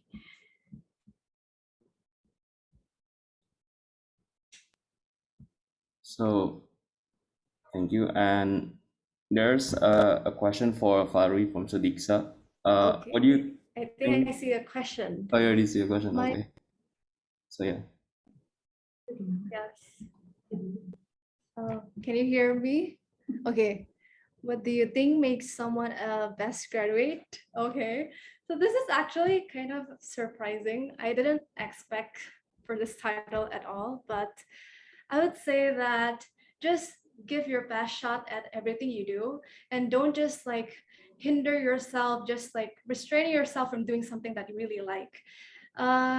For example, I actually had several uncertainties when I decided to do something, but I just set this in mind, just like, let's just try this out whenever. I don't really know what's the outcome gonna be, but I'm just gonna like give my best shot and try this. I think that's. I have a question. I also have a question. No, we're not. Can you? Okay. Hi, I'm Bella, and I want to ask when, why, and how did you decide to pursue your career? I know that you guys said that passion over monetary value, but some people just don't know where and how to get their passion, what they're actually passionate in, and how did you guys get into that? Yeah.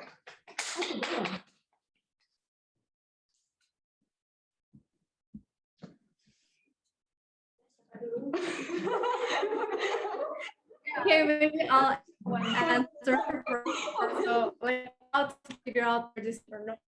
Is it correct? Okay. So for me, like at first, when I first like wanted to enroll for university, I was very unsure of the major I'm going to take. I didn't like, it's not like 100% decision that, oh, communication is the right thing to do. It's also like, am I correct in taking communication as my major? Because I still have a lot of uncertainties when taking this as my major. And I just guess that finding your passion, it takes time. It just takes time because as you grow up, you will experience different kinds of things that, I mean, you'll experience a series of events that, oh, you'll find that, oh, you don't like this and you like this. And you'll realize that, oh, I prefer doing this instead of this. So I think this is what I want to do for my future. I think that's how I sort of figure out. But I don't really say that I'm now 100% sure of what I want to do. But I mean, you should also be able to like set a concrete goal for yourself. Like, what do you want to be? I mean, I know a lot of people are still unsure of this, like, especially when being asked, what is your dream job? Or what do you be after 4 years? I know a lot of people are mostly uncertain about the answers, but knowing that you have this goal and you really have the eagerness to try this out. So I just say just to go for it. Then you'll know whether you like it or not. Okay, Tim, maybe you want to answer? Okay, sorry, can you repeat the question again? How did you find your passion, and why did you choose that over monetary value with your job? Oh, passion as in like, why did I choose my job? Yeah. Other than monetary value. Yeah. Okay, okay, I'm gonna be completely honest. Like, even until now, I don't know if this is my passion or not, right? I've only been in this job for 4 months now, and I still can't see myself for now. Yeah, for the time being, I can't see myself to become like, I don't know, maybe like the VP or like the head of what I'm doing right now. I'm still testing the waters, and like I've said before, if turns out in like the next 2 or 3 months, I'm finding this job a little bit, maybe it's too abstract, or maybe it's something that I'm not passionate about, then I'm gonna start to reevaluate, you know, what it is that I want in life as well, which basically this answer traces back to Kenji's question as well, which is what is my goal in life. Well, my goal in life is I really want to be really good at something. What I've learned in 3 years of three and a half years, 3 years of working is that this is based on my opinion. Yeah, it's much better for you to become a specialist than you are a generalist.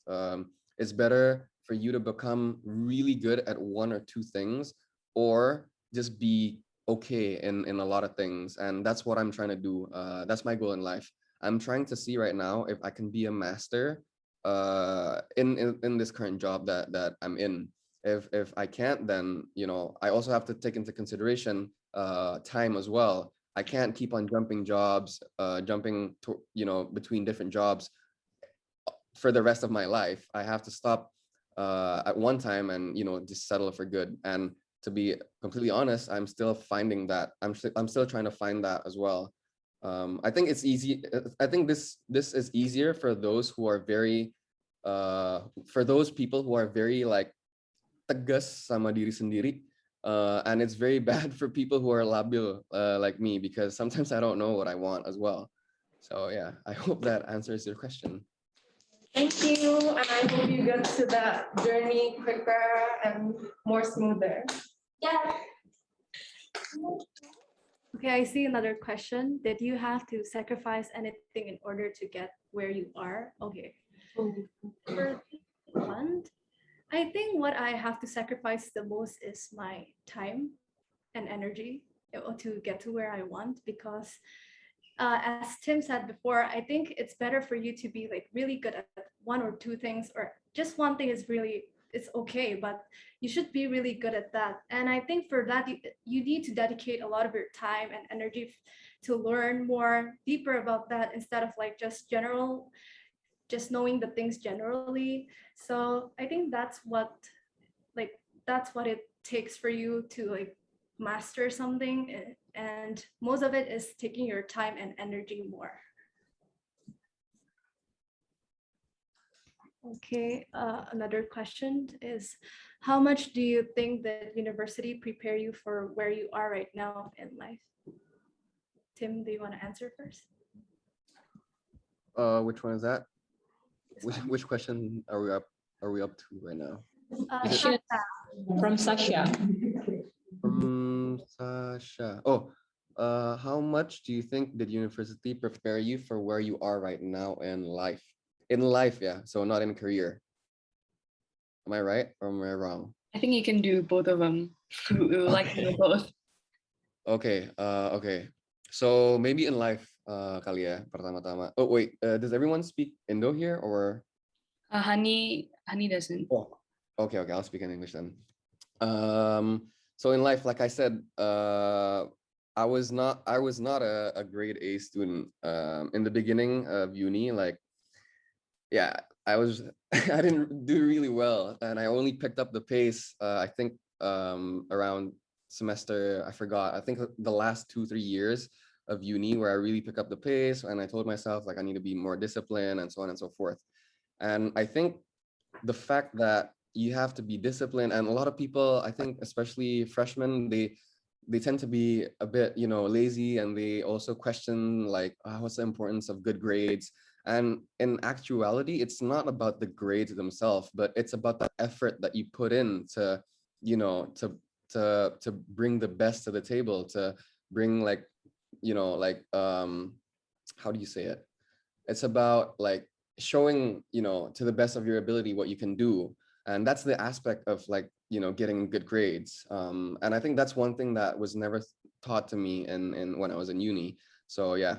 So that's one aspect of uni life that prepared me for where I am right now in life, which is first, I have to be disciplined and to always, be on time, punctuality as well. And third is, it's about being the best that you can be and bringing the best that you can offer to the table. When it comes to career, it's also kind of the same thing. When it comes to skills, I mean, there's a lot of skills that I brought from uni to work. For example, like Valerie said, presenting. I forgot the name of the class. There's also a class about where I think the final exam was you have to be a journalist reporter, and that creates confidence. And when you're in your workplace, you have to be really confident in everything that you do. When you have to present to your boss, when you're making a hypothesis, you have to be really confident in everything that you do. So yeah, those are my answers for that question. Okay, so maybe I'll answer for this question. I think like, especially being a student here, as I mentioned earlier, we're given a lot of like assignments that are like a simulation to the real work. How is it going to be when you're working in this field? And as for my 5th semester, I took PR as my stream, and then there I actually was given a lot of tasks to be able to like make a press conference, or we also went to Jakarta Fashion Week just to see like how the reporters are asking how there are so many medias there. And then it's like, I feel that here we are prepared to be more knowing how to like use our soft skills later on in the real work life, because I know that academic is important, but your soft skills are also as the same important as your academic skills, and that really prepares you like for how you present yourself in the company. It's just like, oh, how you're gonna do this and that, how you're gonna manage if you have so many assignments to complete. Like, because in the real work life, sometimes you're like, most of the times you're gonna face things like that, and if you're not used to that, it's kind of hard to adjust, right? So I mean, here we are trained a lot and given assignments like that, so that's how it prepared me. Okay, there's next question. So I can read out for you if you want. Okay. So Nessa asked, how do you make sure to follow your own passion and not just follow what most people seems do? Because I feel like it's easy to get carried away by our surroundings. Do you want to answer that, Val? Or You want me? Okay, okay, I can answer first. Um, Sometimes I know that in this society, especially, it's just like your closest surroundings will tell you what to do. Like, this is right, this is wrong. You're supposed to do this or that. But I feel that if you think that is right and you still abide by the rules, why not try those kind of stuff? I mean, there are so many careers right now that are very new because of the social media existence, and like there are so many new careers that doesn't exist before. So it's it's okay to just like feel, if you like to do this thing, just do it when you feel it's right. And how to know if that's your passion or not, if you like doing it, if you say that you should be doing that for every day and it doesn't seem like a burden for you, then that's your passion, I guess. But if you think that that's still a burden, it's just like you just have to complete another work responsibility, then that's probably not your passion. That's just how I differentiate if I think that, oh, I like to do this thing, even though it takes my energy and time, even though it consumes most of my time, but it's okay to be doing this. So I guess this is what I like and this is what I want to be doing. okay, I think from my side, I can't add to that. That was perfectly said. So yeah, it's only one answer from Valerie this time. Okay.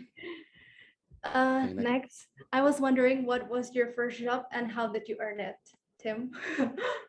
Okay, my first job was in Tokopedia. I work as a digital marketing specialist working in user engagement. How did I earn it? I basically applied for the job, and but it was a bit weird because I had to learn about a little bit about coding first. I had to learn about front-end coding, such as HTML and CSS, to actually earn that job. If you want to know the details, so basically I applied for the job, went to the interview, and the user or the manager interviewed me, very technical questions, and there was a little bit of conflict on deciding whether I should become a search engine marketing specialist, an SEM specialist, or a user engagement specialist. But because during that time, Tokopedia's marketing department needed someone with like coding background, they chose me to be in the user engagement role instead. And yeah. So for me, my first job is here at TikTok. And how did I earn it? I searched through their website, TikTok careers, and applied as normal people would do. And then I got called for the interview and got in. That's it. Okay, so next question. My question is, have you ever faced constant failure, especially in your career, and how did you handle it? Maybe Tim. Okay. I wouldn't say failures, but challenges for sure. I've had a lot of difficult and really tough challenges, especially in my second role in Tokopedia as a growth marketer. Challenges such as, competing, when you enter companies like Gojek, like Tokopedia, like Shopee, you're put in an even TikTok as well. I don't know if it's the same or not though, but I assume it is. But you're put in this environment where everyone is just so like sharp and bright, And there's also a tendency for you to, kind of compete, because you have your ego. So you always think to yourself, oh, I need to do better than him or her. And you kind of like, you set your own limits. And sometimes that limit is a little bit, it pushes you too hard, where you start to doubt yourself. And, it's just more of like a mental battle between you and yourself, whether you're capable or not. Or maybe you think to yourself that, oh, am I doing enough or not for the company? Am I doing enough to get the promotion? So it's more towards like mental conflicts that you're going to have during your job, rather than like like technical challenges. For example, like yeah, I can't think of examples right now, but yeah, it's more towards like mental conflicts with yourself. And that's something that you really have to be careful of. And be considerate of yourself as well, because you're only human. And you're going to be fresh graduates. And yeah, so that's how I handled it.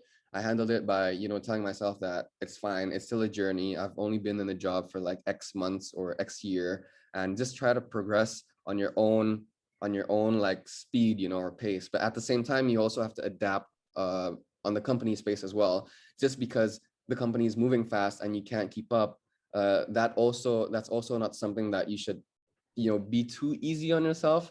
So yeah, it's about balance between being good to yourself, being good to your mental health, and also adapting to the company's like pace as well. I totally agree with you, because yes, I think I face kind of like the same things like Tim.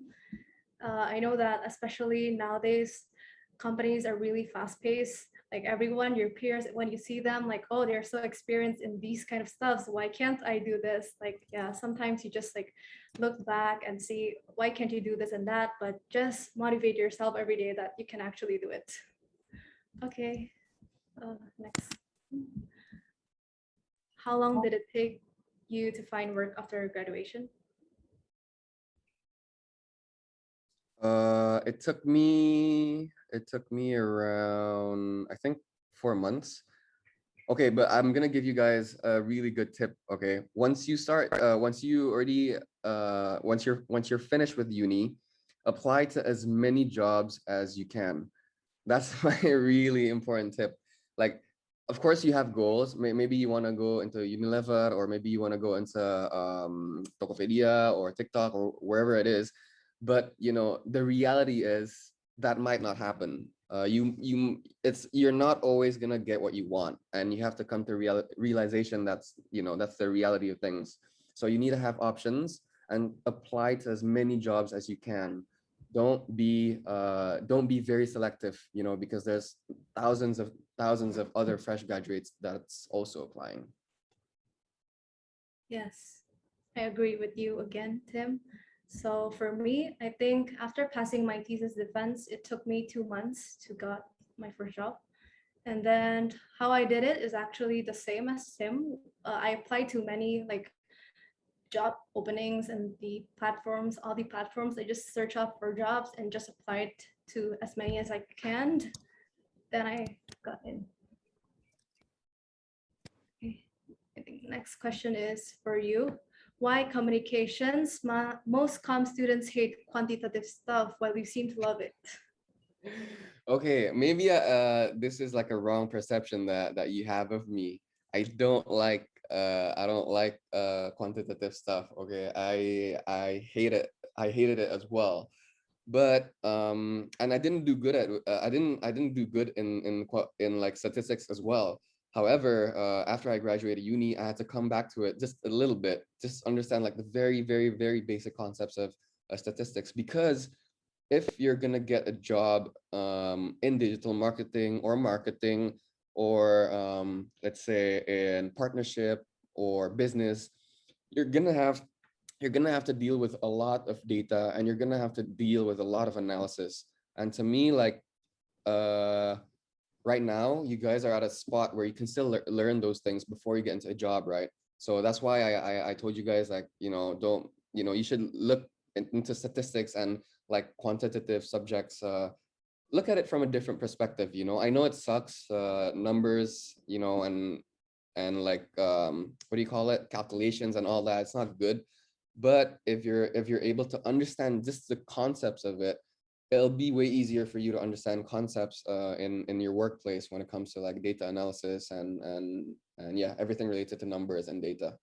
So yeah, that's why. Okay. Next, again for you. How do you overcome from challenges? Is there anyone you rely on regarding to facing challenges? To me, honestly, like I ask my friends for advice, but at the end of the day, it boils down to yourself, you know, how you're able to overcome the challenges. For me, one challenge was in the workplace was yeah, again, like it goes back to the mental issue that I faced in Tokopedia. You know, I'm faced with so many smart people who are very, very like always on point with like their strategies and like, and it puts me in a position where I think to myself, oh, it just makes me feel dumb, you know, because seeing them, they're so smart, it makes me doubt myself. But again, like I said, it's a mental battle with yourself, and you also have to realize you're also special, you know, like you have your own special skill sets that only you can bring to the table. And at that time, what I can bring to the table was my knowledge in programming. So I overcame this challenge by, you know, coming up with a lot of ideas on how we can improve our push notification campaigns, and how can we you know, basically convert more people in the marketing lifecycle journey, and basically use what I know that they don't know to my advantage. And yeah, so yeah, my tip for this question would be learn like a specific skill set and take and you know, and use that as your advantage. I agree with you. And another one, I want to ask to both of you on how to be an extroverted person when you are an introvert. Any tips? Okay, so maybe I'll ask her first. Actually, to be honest, actually, I feel that I'm an introvert person. Over my extrovert side, I'm more an introvert person. And whenever like people told me to speak in public, up until today, I still can feel like those nervous things. Like I'm still nervous. Like I still have those nervous things before starting to speak, and like, or just whenever like in the meetings or I have to speak up, I am still nervous. But how to overcome this is just like, just go for it. Don't think too much. Don't overthink about it. And then just like, I know, just believe in yourself that you can actually do it and you'll do good. So it's a bit hard, especially at first, because I don't like to like actually don't like to be on the spotlight, but it's actually a skill that you need and it's important. So I just say to myself that I can overcome all of this and just give it a shot. How about you, Tim? Yeah, same for me. Like overall, you can ask the lecturers, you can ask Miss Karin, you can ask Miss Dian. I'm actually a very quiet person, and I'm quite shy as well when it comes to like you know, having presentations and all that. But I guess you also have to take into account when you become mature, you also start to realize that, you know, it's not that big of a deal. That's first. And second is that at the end of the day, you know, there's no reason for you to be embarrassed or shy or whatever it is, because at the end of the day, like, you know, people, they don't really care, you know. So for example, let's say you're very nervous about, I'll share a personal example then. Yeah, during my first month in Gojek, I was very in shock of how fast paced they were. And during the first 3 weeks, I had to create a presentation, and the presentation was meant for all the VPs, the vice presidents, all the chiefs, all the really, really high level employees in Gojek. And I was freaking out like crazy. But then at the end of the day, all this panic and all this overthinking, like, it turned out to be something that was quite irrelevant to, you know, the reality of how things went, because I was actually able to present, and people who watched me present, they were just, you know, they were just chill, they were just relaxed, they're not critiques of your personality, you know. So my tip is let it go and think that, you're doing this, for yourself, and that it's not gonna matter in the long run unless you do something really, really, really bad. So yeah.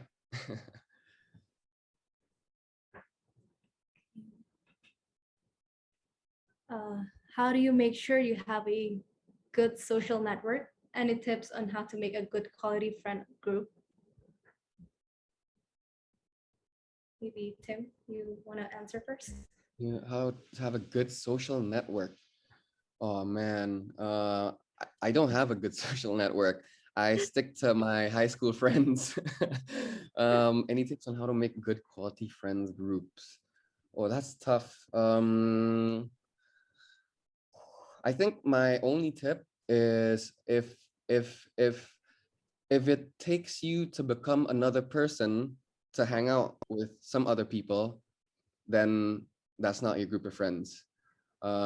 Your true good group of friends is a group of friends where you can truly be yourself. If you like to be silly and you like to joke around about weird stuff, and you like to joke around about specific stuff, and if a group of people, they don't accept that, then you don't want to hang out with them, because you have to change your personality to be accepted in their group, and you don't want that. So my tip is, just to always be, this sounds very cliche, but it always works, and just be yourself. If they don't accept you, screw them. If they accept you, then you have a good quality friends. I agree with you again, Tim. I think for good quality friend group, that's how you find your good friends. So that's why there's a saying where when you get older, you'll have lesser friends than you are when you're younger. But for a good social network, I guess I just think that just be friendly to anyone you meet. You don't know who they are, you don't know where they come from. So just be friendly with them, and whenever you have just try to talk to them and build a good network. So I have a question. Speaking of good social network, do you both have an Instagram that we can follow? oh, yes, I do. How about you, Tim? I do. Can we I follow? shall. Sure. Okay. Yes. Yay. I'll write it in the chat. Yeah. Okay. I'll write it For in. networking purposes.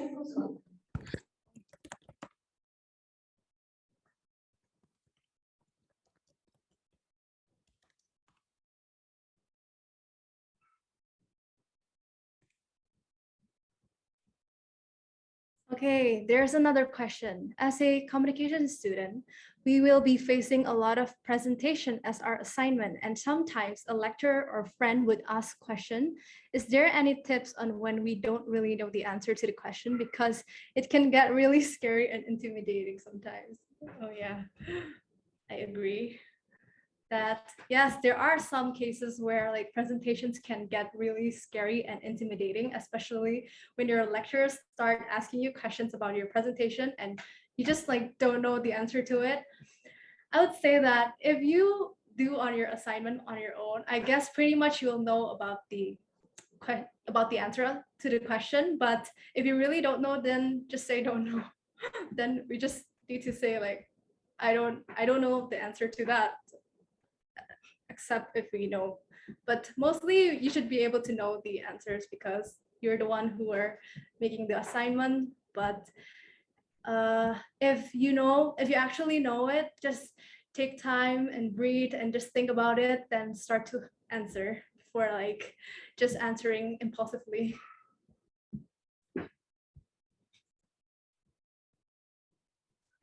I think that's the last question from the students. Miss Okay. Karen and Miss Dion wants to ask some questions too, they said before. So we can move on to that part. Yeah, Valerie. Actually, I don't want to. Can you hear me clearly? Yes, Miss. Yeah. Actually, I don't want to ask question. I ask them question a lot. Yeah, during school time. I think, especially Tim. Yeah. As he is my thesis students. Yeah. But I think one common things that we can see in both Valerie and Tim is they are doing extra miles during campuses life. Yeah. Valerie, for example, as she was taking exchange program in Japan from the beginning, she already prepared like her topic, yeah, even far from the thesis semester, she already consult with me, with us about the thesis that she is about to do. And even though it's rather difficult at that time, she like trying hard to convince us that this is what she wants to do. Yeah, and I think it is very good that you do something that you like, even rather kelihatannya susah gitu ya, but you are able to do it. And then for Tim, I can see that you know, if we compare the first semester team to the last semester team, yeah, we can see like very big differences, which we are proud to see you now. Yeah, I remember in the beginning you are still, you know, your time management, the way you handle assignments and everything. Yeah, you are struggle with that. Yeah, but I think since as you move from one semester to another semester, and I see here that you are one student that voluntarily you join or you enroll in the internship outside program, right? You took several other internship for your own purposes, right? Which is good. I mean, it is like the opportunity for you, for everybody, if you want to follow, to take any chance, any opportunity. Yeah, it will help you. Yeah, especially as a student, there are lots of opportunity. There are a lot of chance that you can take outside classroom itself. Yeah, of course, you will have internship as part of your study plan. Yeah, but I think it is also useful if you try to, yeah, anything outside classroom. Yeah, and you are also active in music. Yeah, you still doing that apa in Bali? You still active? No, Miss, I'm just producing right now. But since I'm in Bali, I can't really do that. I'm not. The music is on hold right now, Miss. Lagi time out. Okay, yeah. And I remember that you did your thesis also about music. Yeah. What is it, Tim?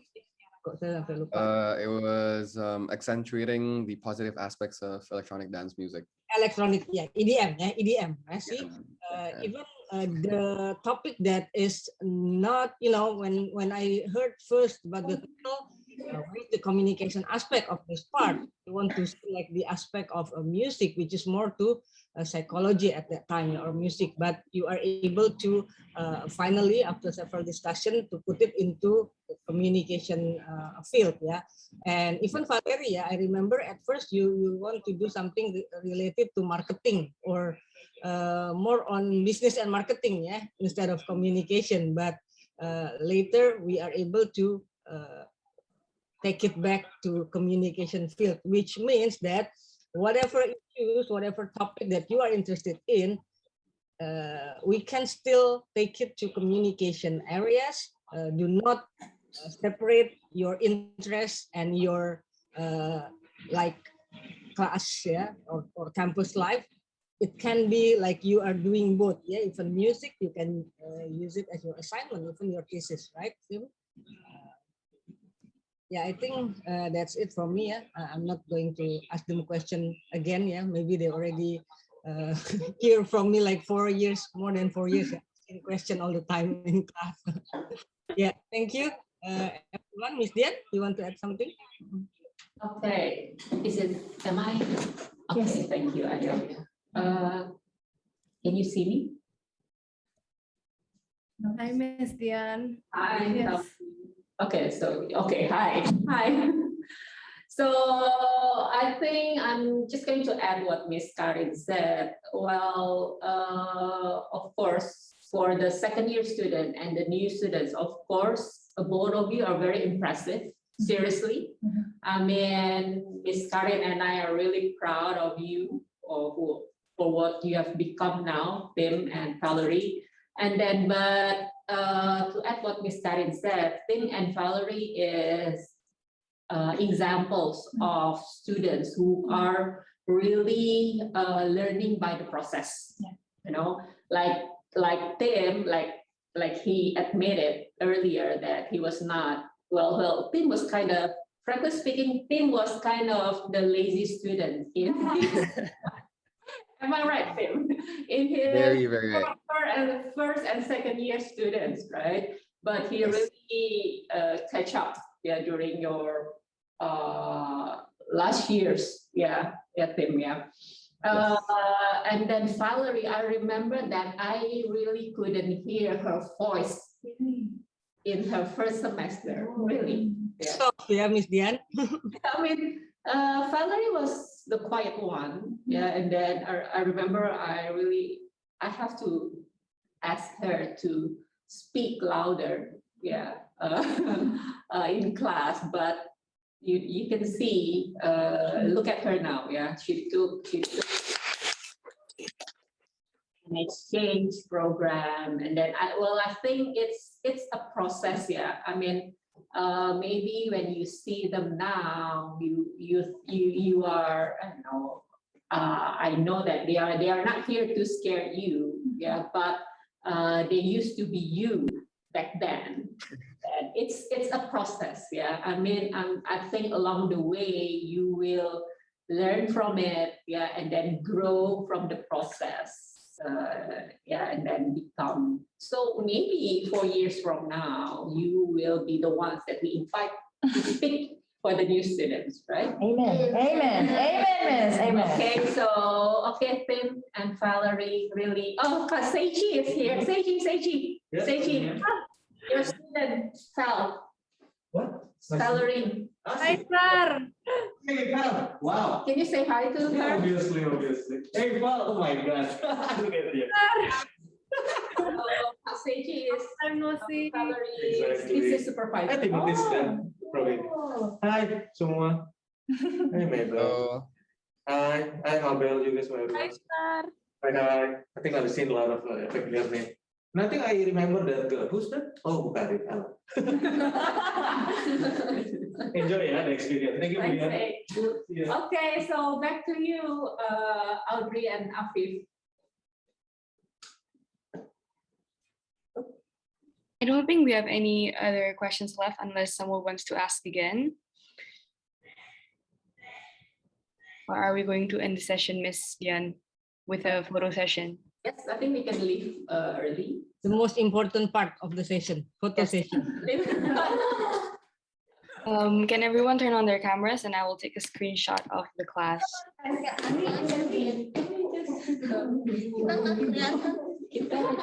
Kita kesini ya. Where? Di sini.